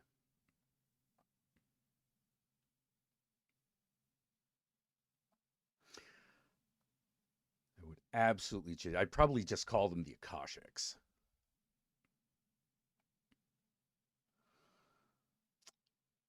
Have them focused on meditation and mind magic.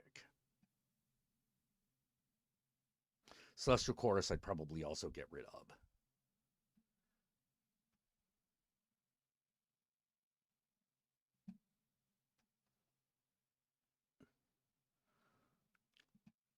Probably put the Akashics instead of mind and body. It'd probably be mind and prime.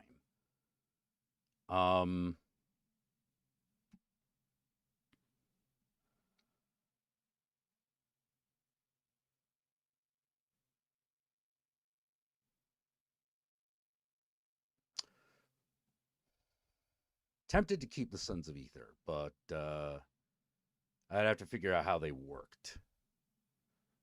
I would absolutely keep the Cult of Ecstasy.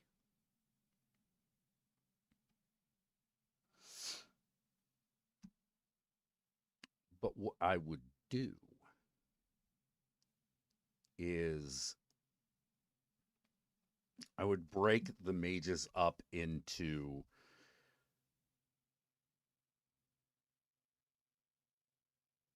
several factions, into a couple of factions.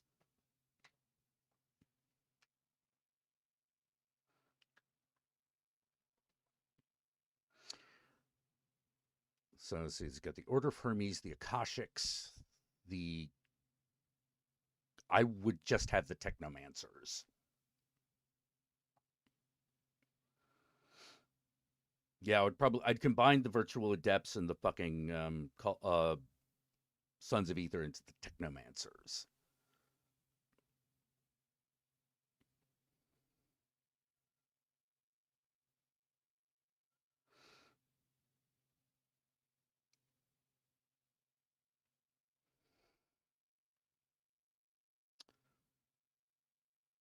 Get rid of the Verbena.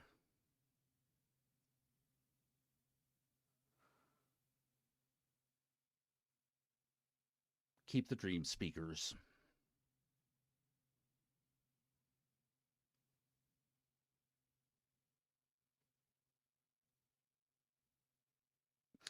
Get rid of the Euthanatos and instead bring in the Moros and the Mastigos from Mage the Awakening.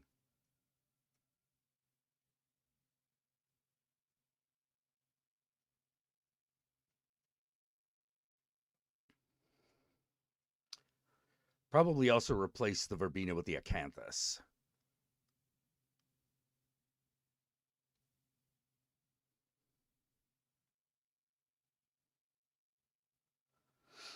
Because Mage should have a stronger connection with the Fae.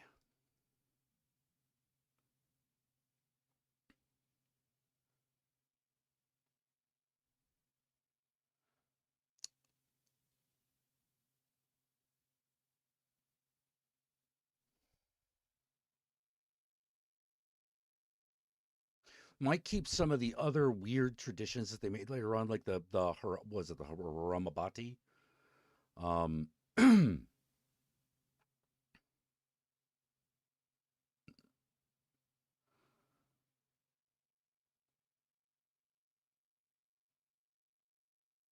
Yeah, because that already feels like a full roster. I would redo them and put them in later. Um,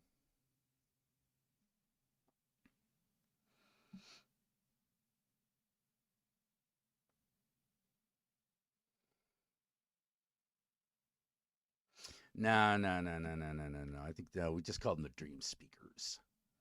You know, because what are the Dream Speakers? Spirit guys. The Ali Botan, that's what I was thinking of. Yeah.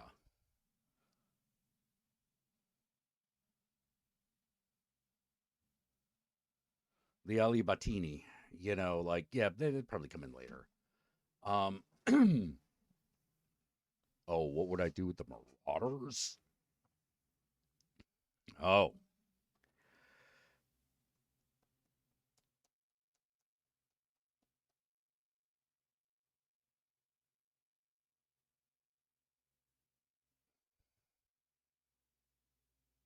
well, first I would want to nail down the basic magic system, but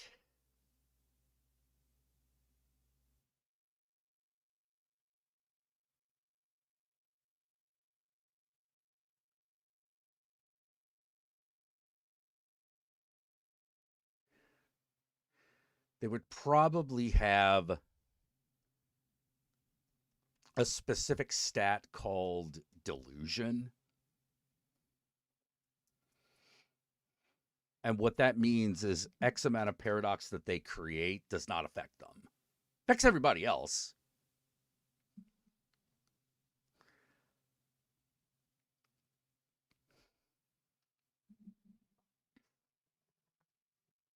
Affects everybody else. It still happens. It just doesn't affect them.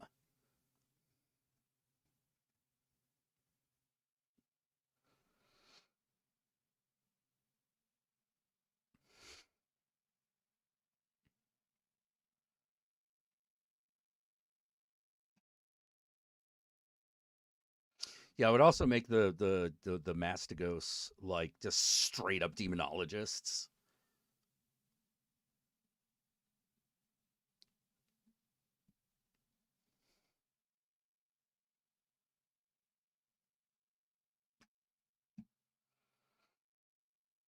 Ah, the Nefandi, that would be a faction. That wouldn't be a tradition so much as a faction.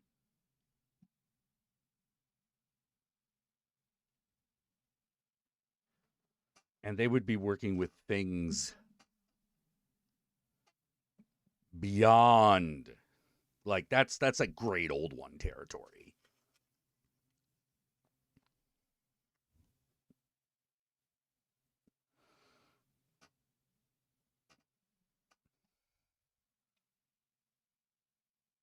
Like the Mastigos are like the left hand path, but the Nefandi are like, oh no.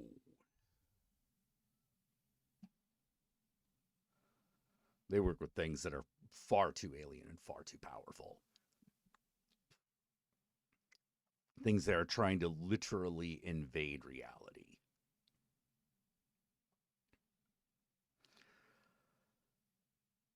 I have no idea what the Kalasha is.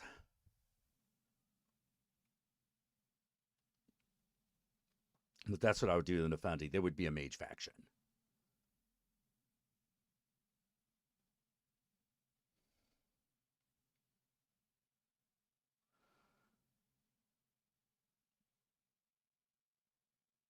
Children of the Dark Words, Walker of the Darkened Paths kind of shit. Yeah. Yeah. Dealing with things that are so alien, they're actually like kind of poisonous to reality.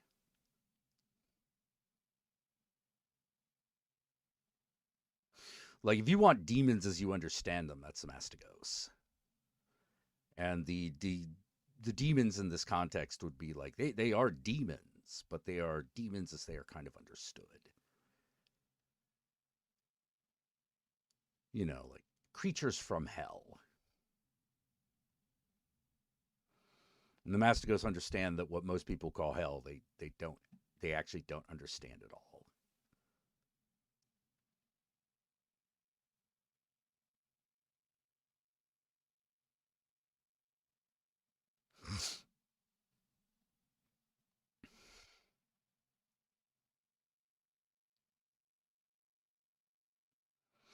Yeah, like the Mastigos may deal in souls, but they don't like obliterate them. I don't know what null threat is, so that sounds like something I would leave out.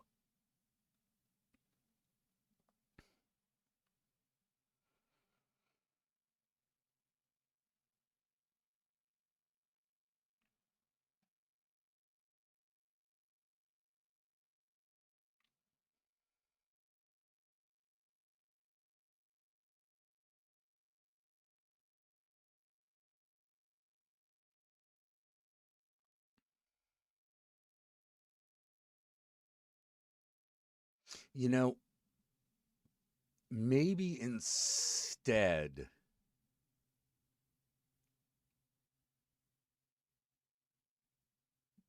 of focusing on specific spheres, maybe the traditions have their own like cantrips,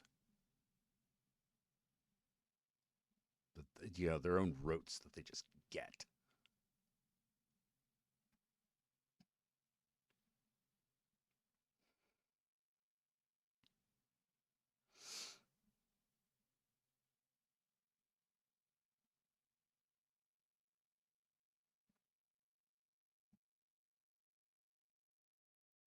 Yeah, Am would be a good.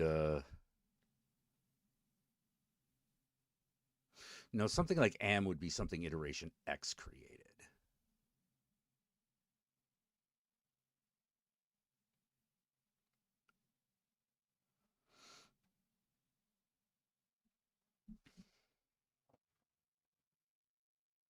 Yeah, like maybe one of the advantages is that the Order of Hermes has like the biggest library of spells.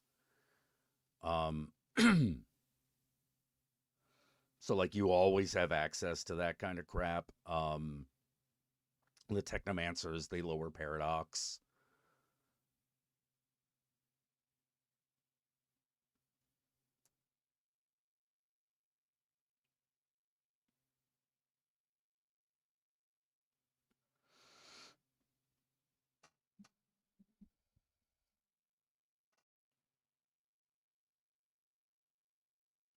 If I were to if I were to keep the sphere association, oh, maybe that's it. Maybe that's it. Maybe they get special cantrips for specific spheres.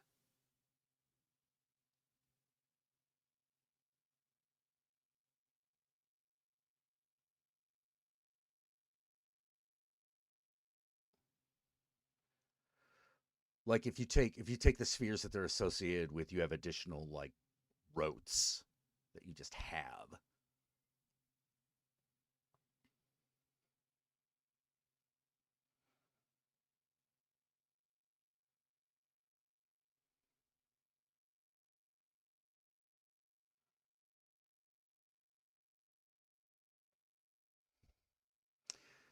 Yeah, the spheres I also want to change a little bit.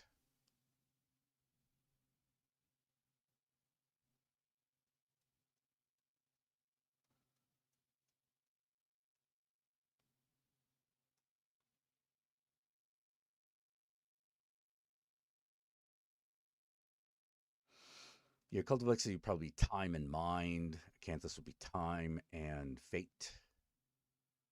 Um,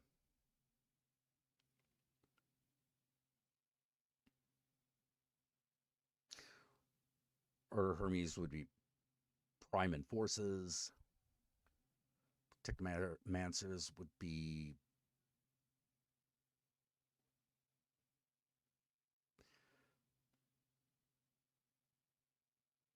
hmm.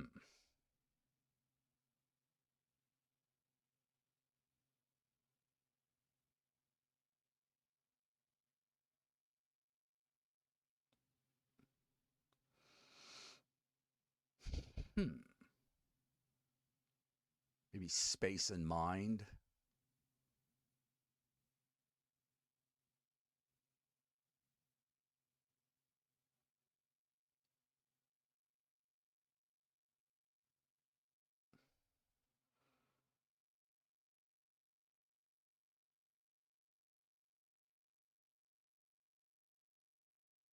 Or maybe they get a choice.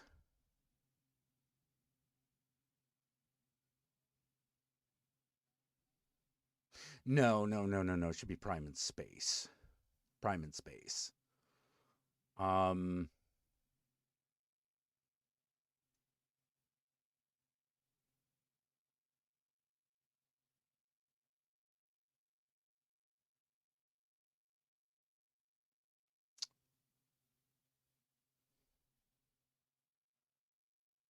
Dream speakers would definitely be spirit.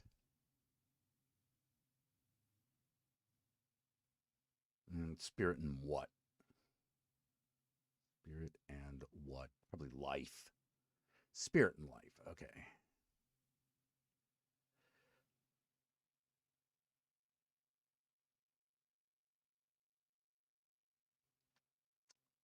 Yeah, and the Moros could stay matter and death.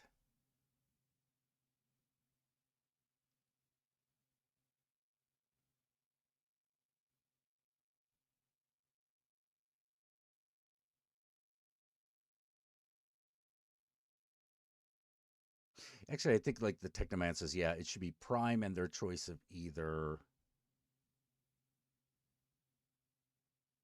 forces, matter, or space.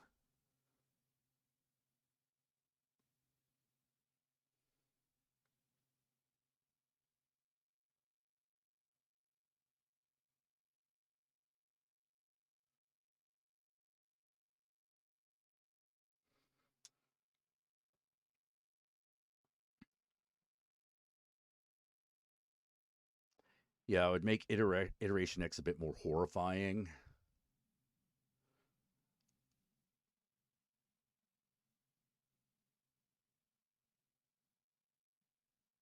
Like one of those, like their technology just seems incredibly alien and weird.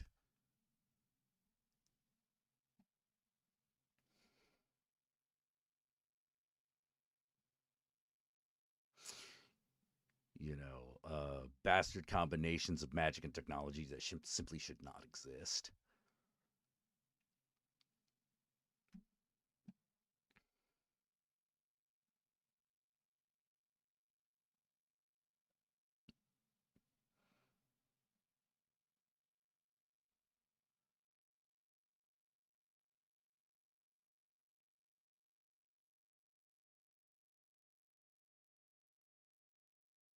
Maybe actually like combine the progenitors and iteration X just into iteration X.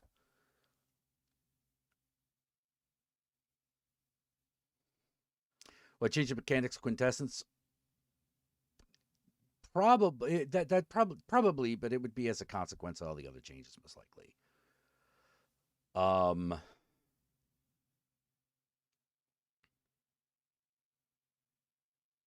I would say that you need to use it in order to power higher, in order to cast higher power effects. Just period.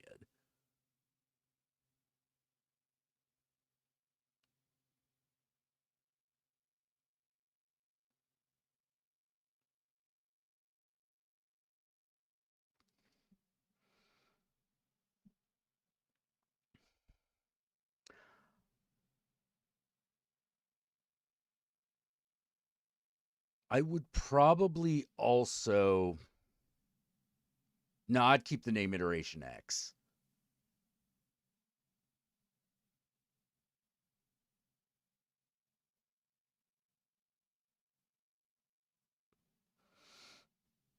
Hey, Zarian, how you doing? Long day? Oh, sorry about that. Yeah, we're like like pondering ye old Mage the Ascension, like what we would do if we changed that baby.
Da, da, da, da, da, da. Hang on a minute.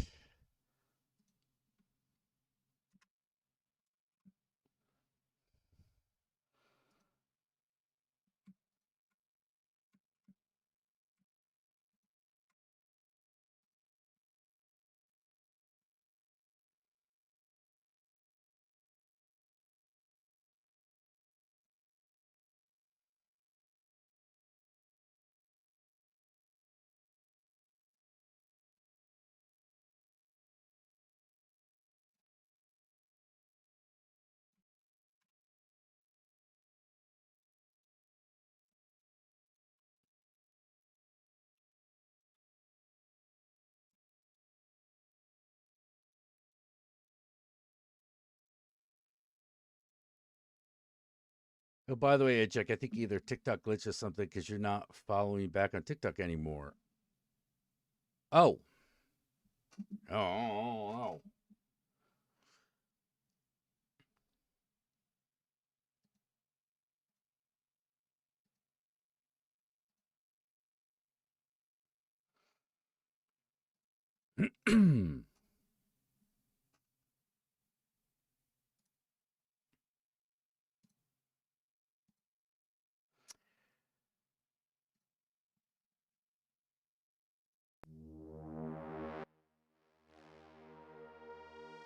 Yeah. The more I think about it, yeah, I think that is the direction I go in. Basically, you've got this.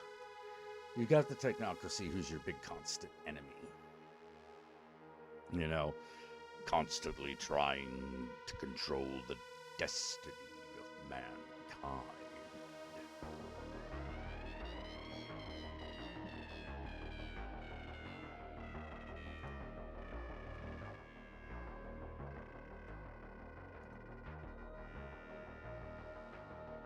I don't know how it would. The only problem I have is I don't know how it would play with the other World of Darkness games, and to be honest, I don't know if I would really care.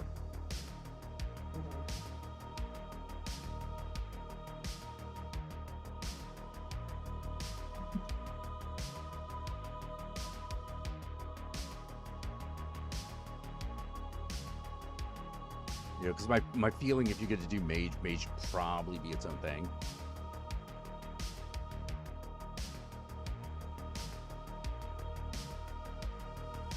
You know, it probably still exists in the World of Darkness, but I wouldn't.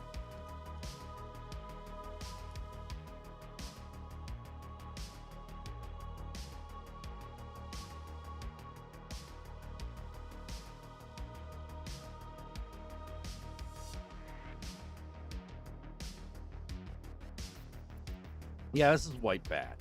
White Bat Audio.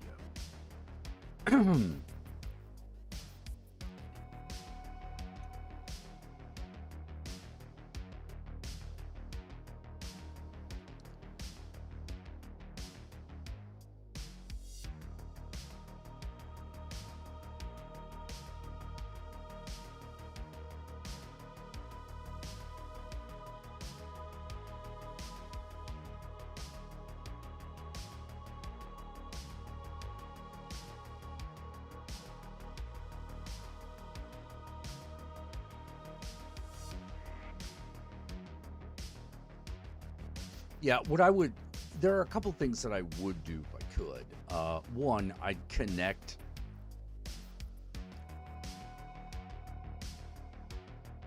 the two lines that I could potentially connect Mage with would be the two that are left to do, which are Wraith and Changeling.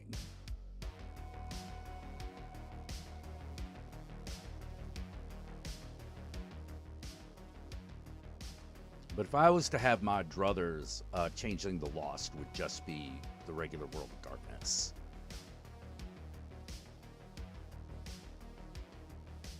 Like, I wouldn't use Changeling Dreaming.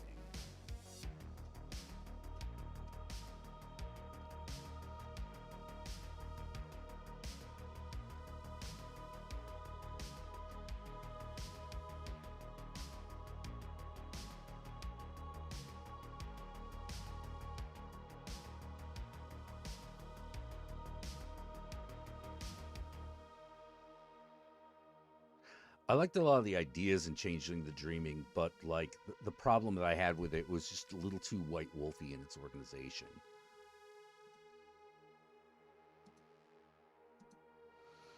A little too old World of Darkness. I think there's a really good version of the World of Darkness that could be made by combining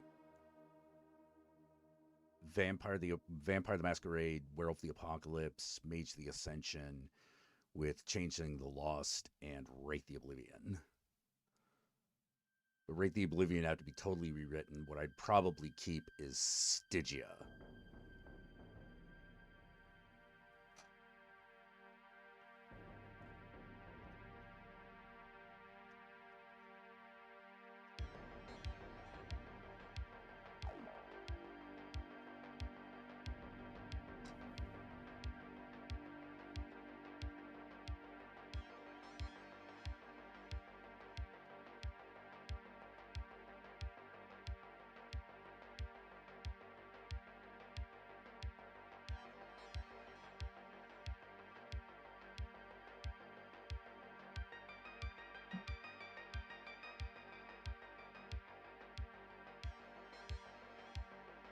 Yeah, keep Stygia as a major location, you know.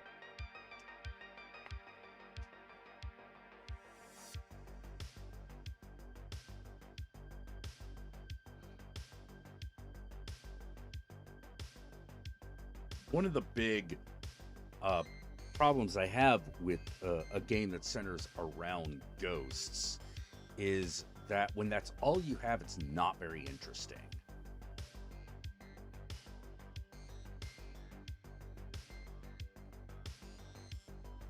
What do you do? And that's kind of the problem I'm having in Babylon, which is like, okay, you're a ghost. What do you do? You know, like I.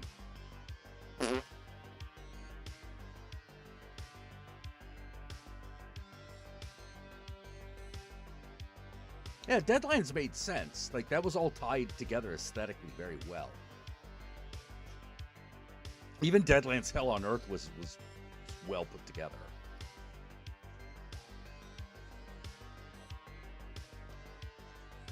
Let's see. Zarian said, so I've had to see my family a lot lately. Was discussing a satanic tendency with a Christian stepmom when I stay where it came from. She was agreeing with you.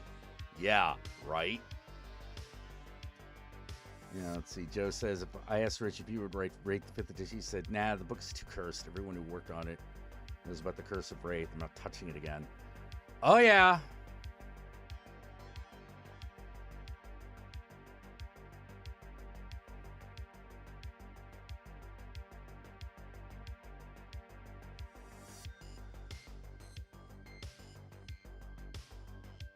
Well, yeah, that is the problem.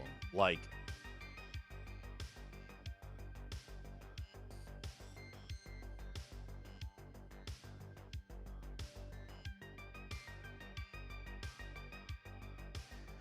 ghosts are like, tend to be better off used, in my opinion, as antagonists.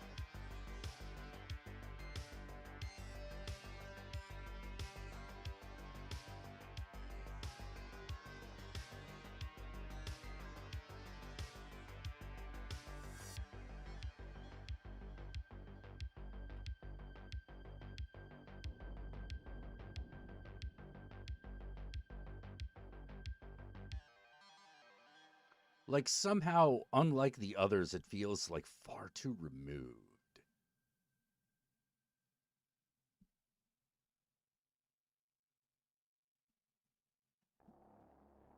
Like even in Orpheus, there's this big question of why am I here? You know, like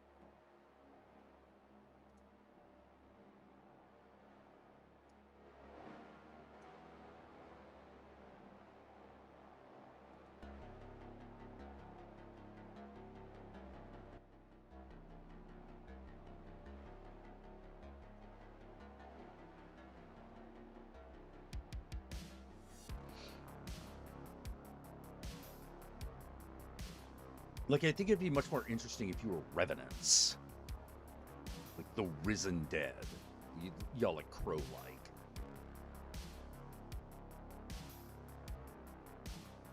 Which is kind of what they tried to do in Geist, but didn't really work. You know?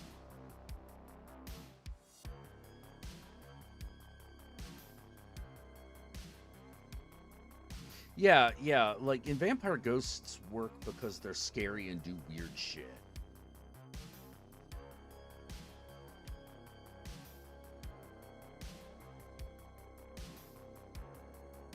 You know, like that like the hotel in Vampire Masquerade Bloodlines is probably the gold standard for like ghosts in the world of darkness.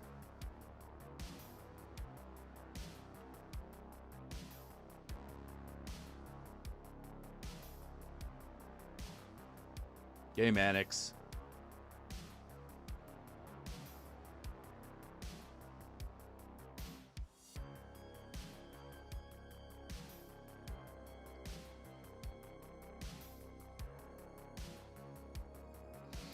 I would...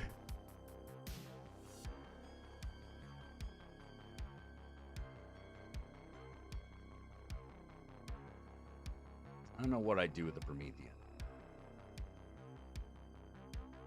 They feel like a small part of a larger game.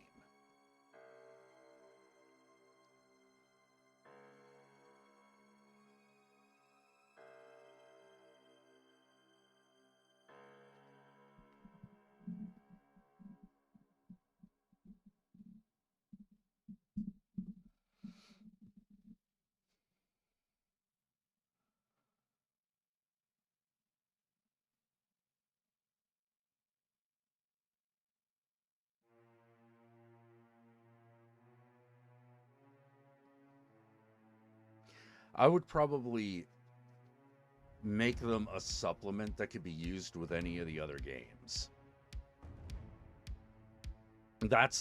Those are the ones I would probably like try to balance with the others.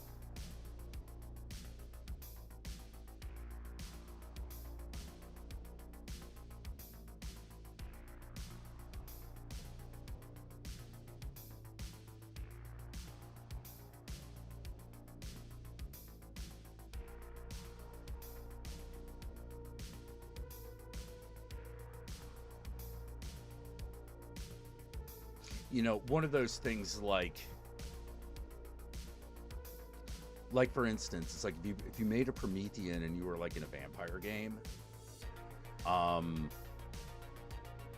the Promethean would have their own powers and their own abilities, but if you put them in a mage game, they would be mages with like a few extra bits.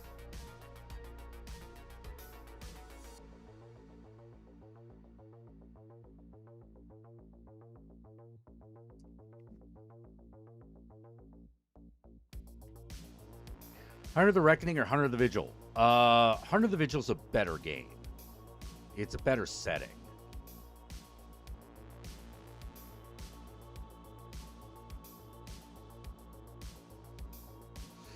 But the biggest problem that Hunter the Vigil has is that ultimately the World of Darkness game system is terrible at combat.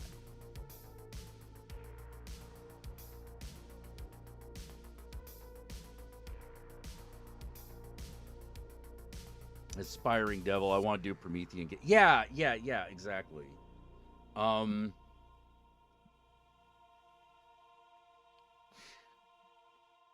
Yeah, I think they would require a special setting.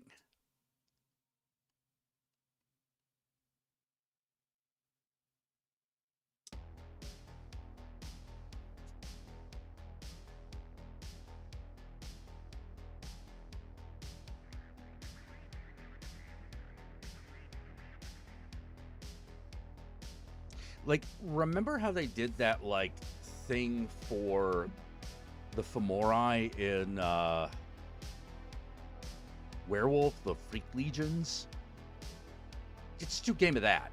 Do a game of... Oh, thank you, Zarian. Love you so much.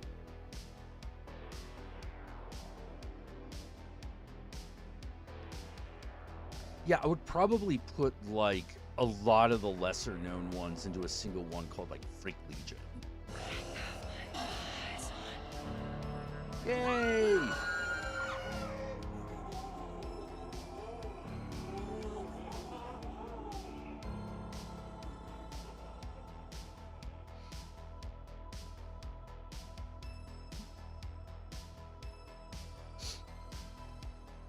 Yeah, basically, have the rules for all of them. Standardize them a little bit.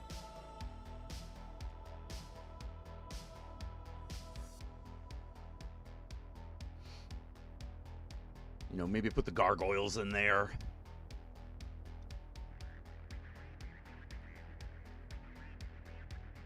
The gargoyles, the abominations, the Prometheans, the Fomori.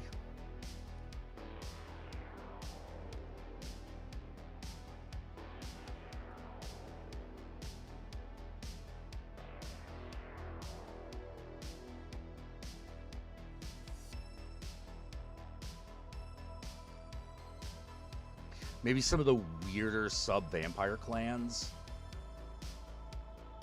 Like, I'd be tempted to put the, not the Nefandi, but the, Tzimitzi in there as well. It's like something you could do.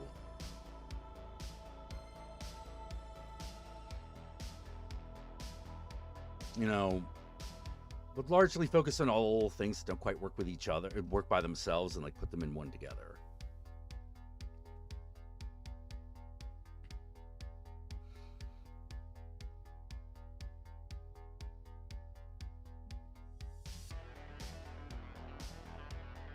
That way you could do some really weird shit.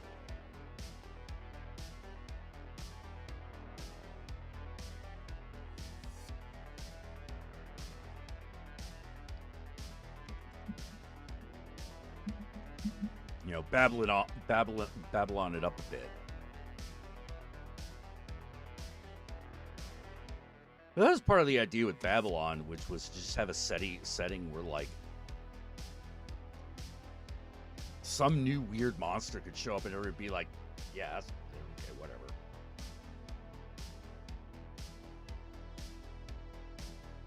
What are my thoughts on Werewolf? All right, here are my thoughts on Werewolf. I'm assuming you mean the apocalypse, so I'll talk about that. All right. My problem with Werewolf of the Apocalypse ultimately comes down to this, which is it doesn't...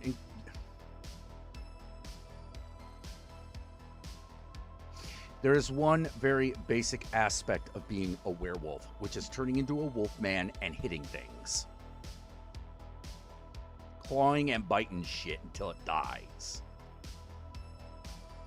You are an unstoppable killing machine made of fang, fur, and claw.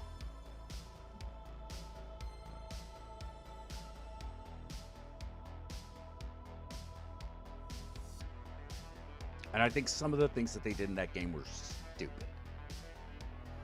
Like, and I'm talking like the OG, I thought were dumb.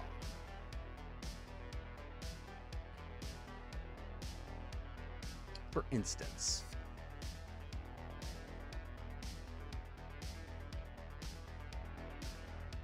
Bonar shouldn't have been a bloodline. Also, for that matter, fuck bloodlines. Fuck bloodlines. Just tribes.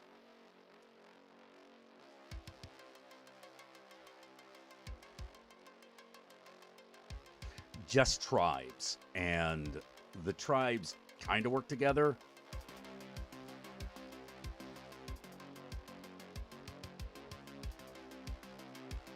They all have a moot. There's a moot. There are moots that they all attend.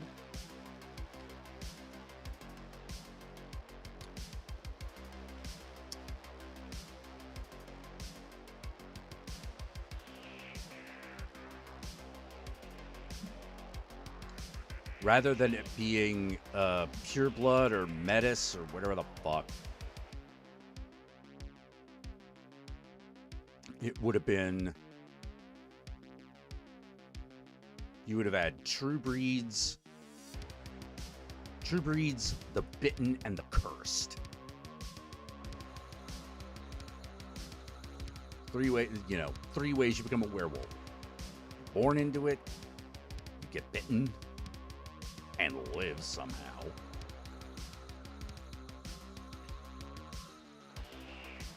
That's the other thing. It's like, oh, could you purposely make someone into a werewolf? No.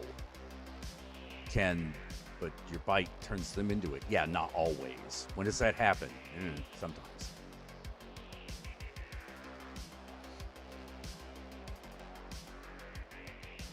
You know, the tribes I would get rid of a lot of the tribes. The tribes I would keep would be the Shadow Lords, the Glass Walkers,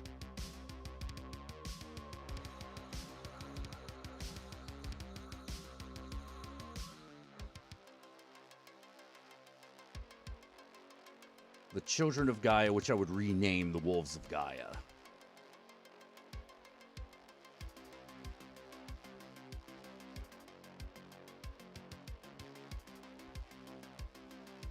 Black Furies.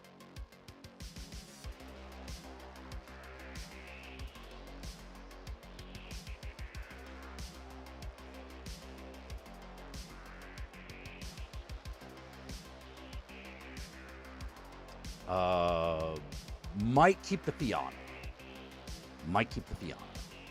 Like, the Fianna lore is actually really interesting. Worth keeping. Because, like, they would be the kind of the werewolf tribe that's kind of really not like the others. Like, they're very weird because they're from Europe.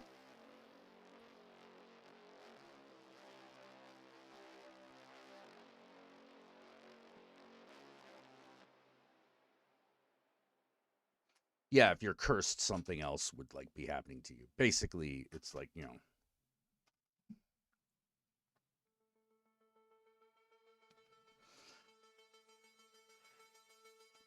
Because how's the werewolf and the wolfman happen? He's bitten by a man who's been cursed by a gypsy.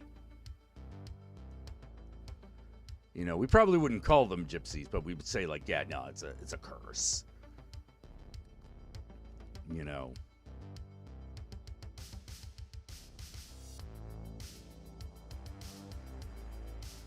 One of their enemies would probably be skinwalkers.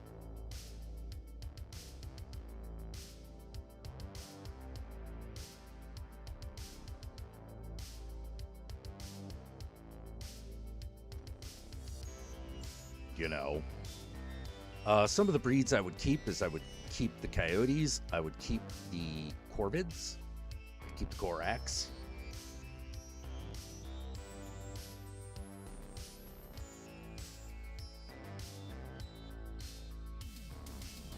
Shit, probably bring the corax in from the beginning.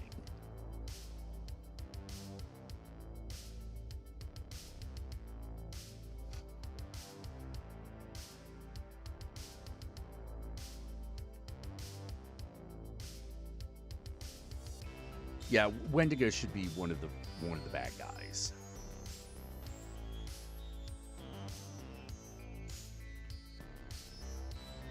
Yeah, I'd keep the Nuisha, I'd keep the Corax. I'd probably even put the Corax in the main book. This would be like, oh yeah, you could be a Corax that hangs out with werewolves. You know, it's like a lot of werewolf cabals or whatever they fucking called themselves. Like, you know, a lot of Map 1, you know.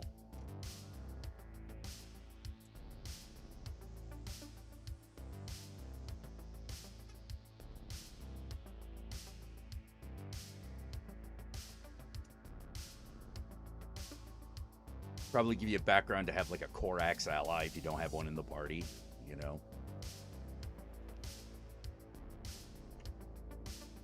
You know, and they'd have their own abilities, you know.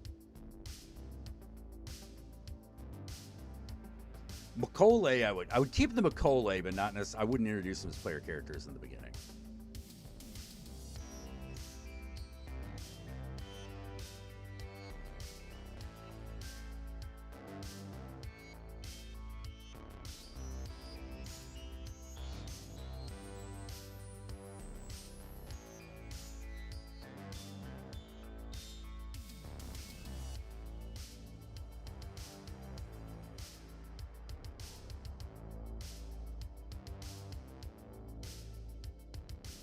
You know, probably bring some of the legend of the Rougarou in.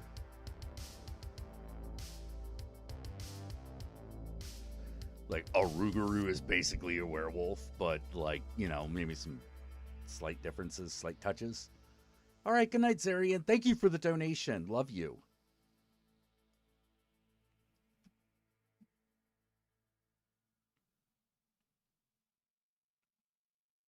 Let's see, like... I'd probably also keep the Silver Fangs. That's the other tribe I would keep. So it'd be the Silver Fangs, Silver Fangs, the Shadow Lords, the Glass Walkers, the Wolves of Gaia, and the Black Furies. So there'd be 5 of them.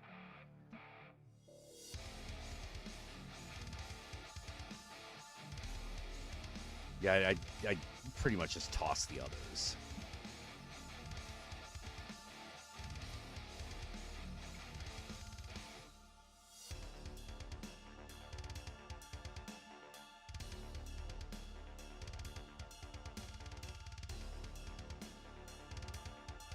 Oh, yeah. Yeah, the werefoxes. That's a good point.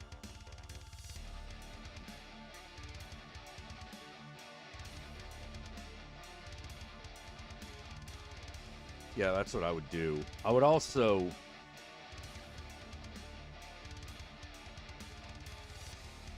really up the violent lesbian werewolf aspect of the Black Furies.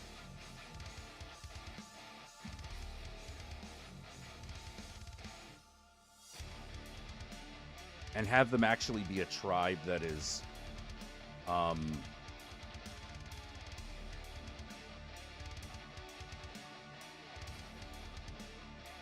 like maybe one of the problems with the Silver Fang is they're a little too much into bloodline.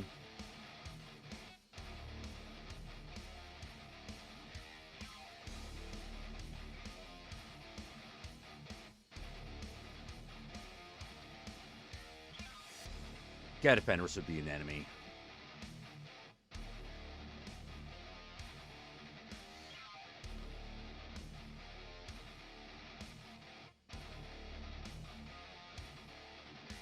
Consider labeling the VODs. Can never find the stream I was watching. That's for Affinity Tag, I'm pretty sure.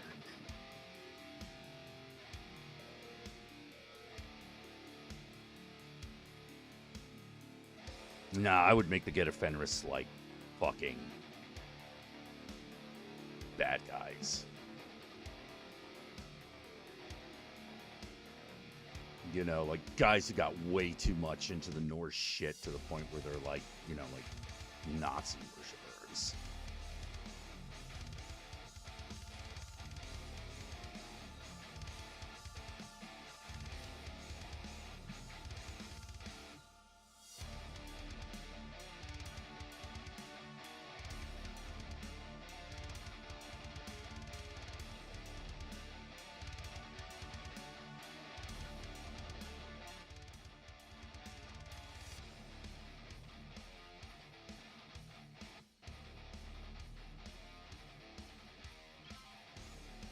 Yeah, they'd be the Nazi werewolves, and they would be enemies.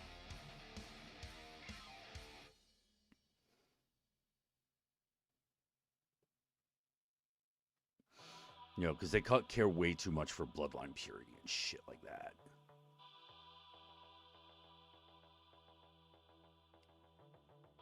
Oh, good, good. They should be villains. If they're villains in 5th edition, that's good. Let's see.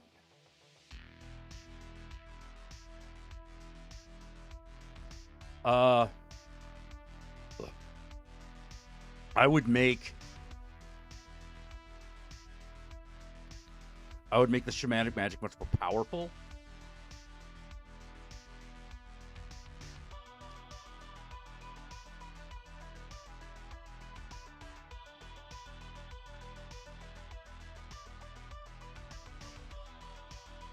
I would make both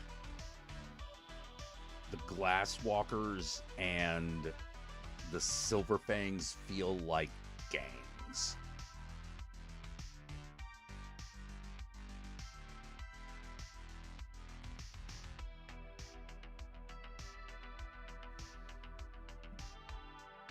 You know, but the Silver Fangs would have a lot of tradition that they follow.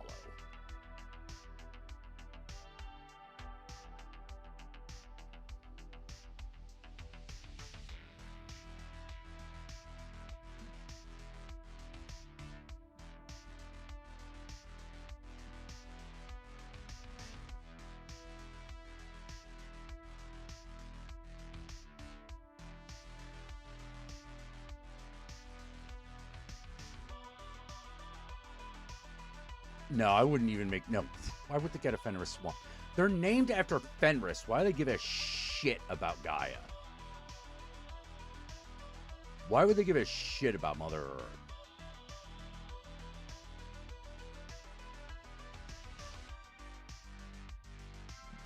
You know, in fact, for that matter, I would probably actually rename the Wolves of Gaia into something that was a little bit more First Nation.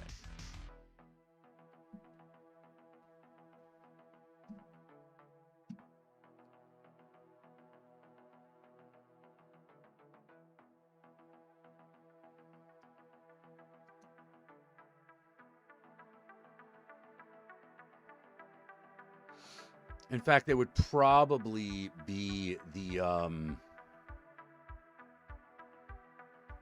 they would probably actually be doing that. They would be the one who would be most likely to work with the other changing breed. words.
Yeah, just look up on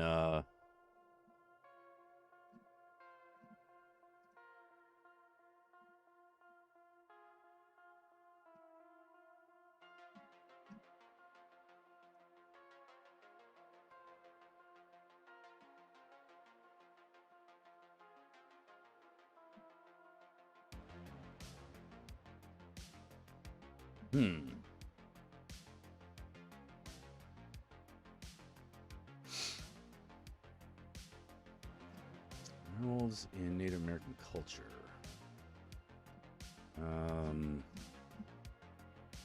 Yeah, I'd probably that one I have to do a lot of research to. Probably also have to talk to a lot of like, you know, First Nations people about how best to integrate that worldview and that myth.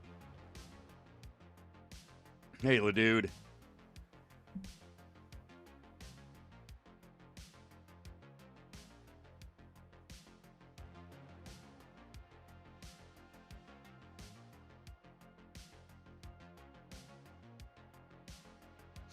You know, because one of the problems I have with the idea of Gaia, like, I don't mind them being, like, nature protectors, but, like, the concept of Gaia itself is, like,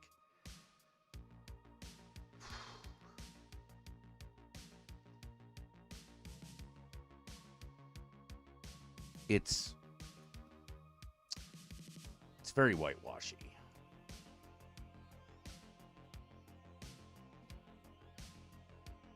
Hey, dude, how you doing? Welcome to the pit. How you doing? What is up with you? We talked about Werewolf the Apocalypse and how we would change it, and got to the point where it's like, now I'm getting into shit I don't know about. I have to think about it. Know what I mean?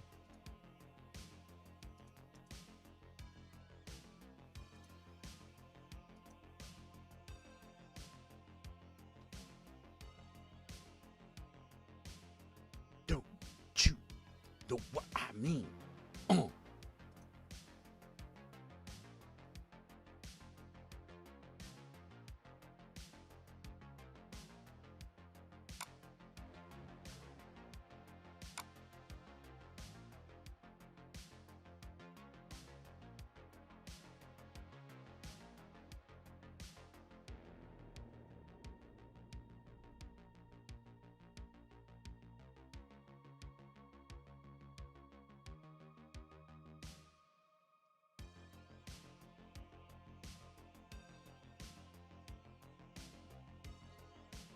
Yeah, hold on. I just realized. Hold on.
Woohoo!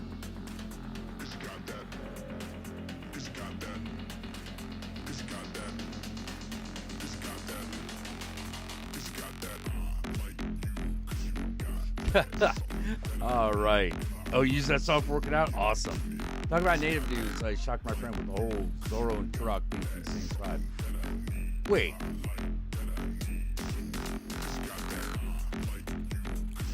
Zorro? Zorro's Mexican. Is Turok also? I don't think Turok's Mexican. I thought he was like Mohawk or Apache or something.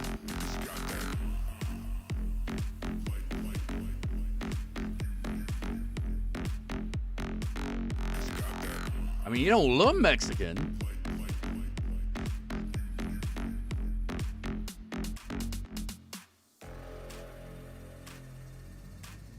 Turok, that is. I mean, obviously Zorro does.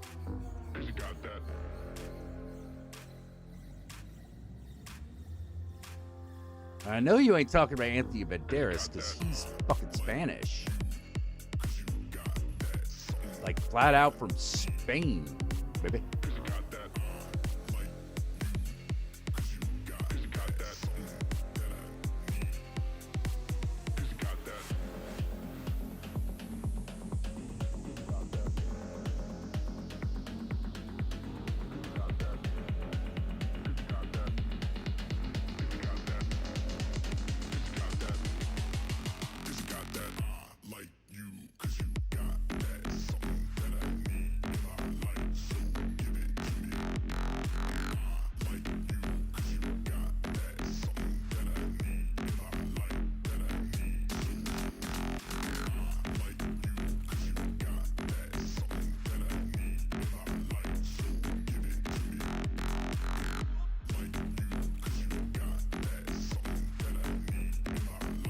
Half on the mother's side and Spanish on the father. Huh. Okay. Let me check that out. I feel like I gotta check that. Zorro. What is Zorro's ancestry?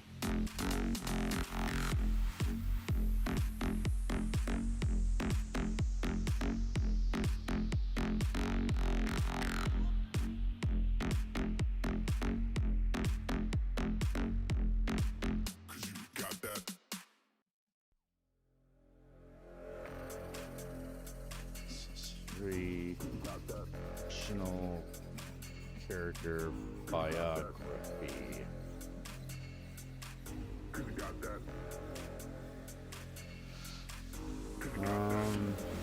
Zorro's Spanish means fox, based on Mexican tales of a noble bandit. Blah, blah, blah, blah, blah, blah, blah.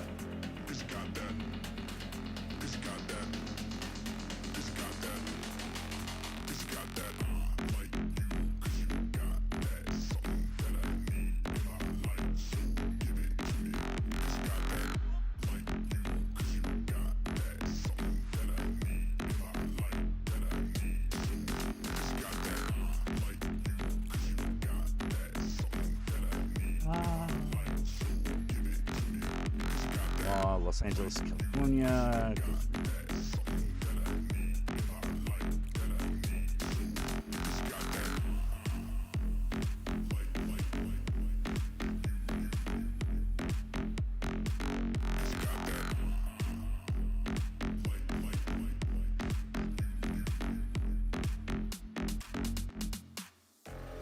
Yeah, I'm not finding anything about that. You might have to send that my way.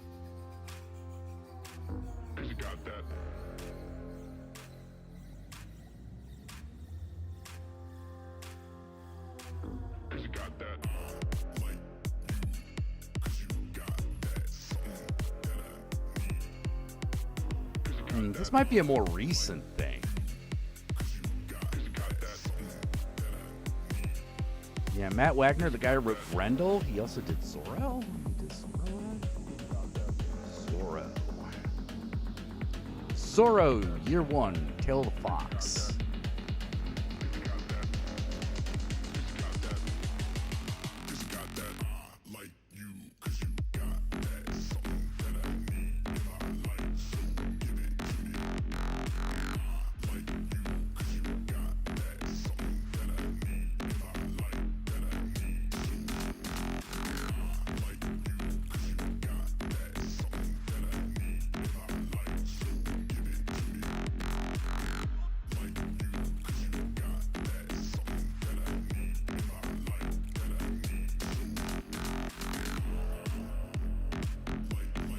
Yeah, I think this is something that's more recent.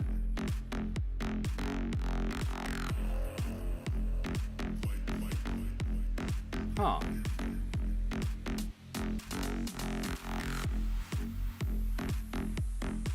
Well, that's cool. All right. I think I need to skate for now. Because I'm obviously run out a little bit of steam, and there are some things I need to work on. So I will see you guys later. We'll be back.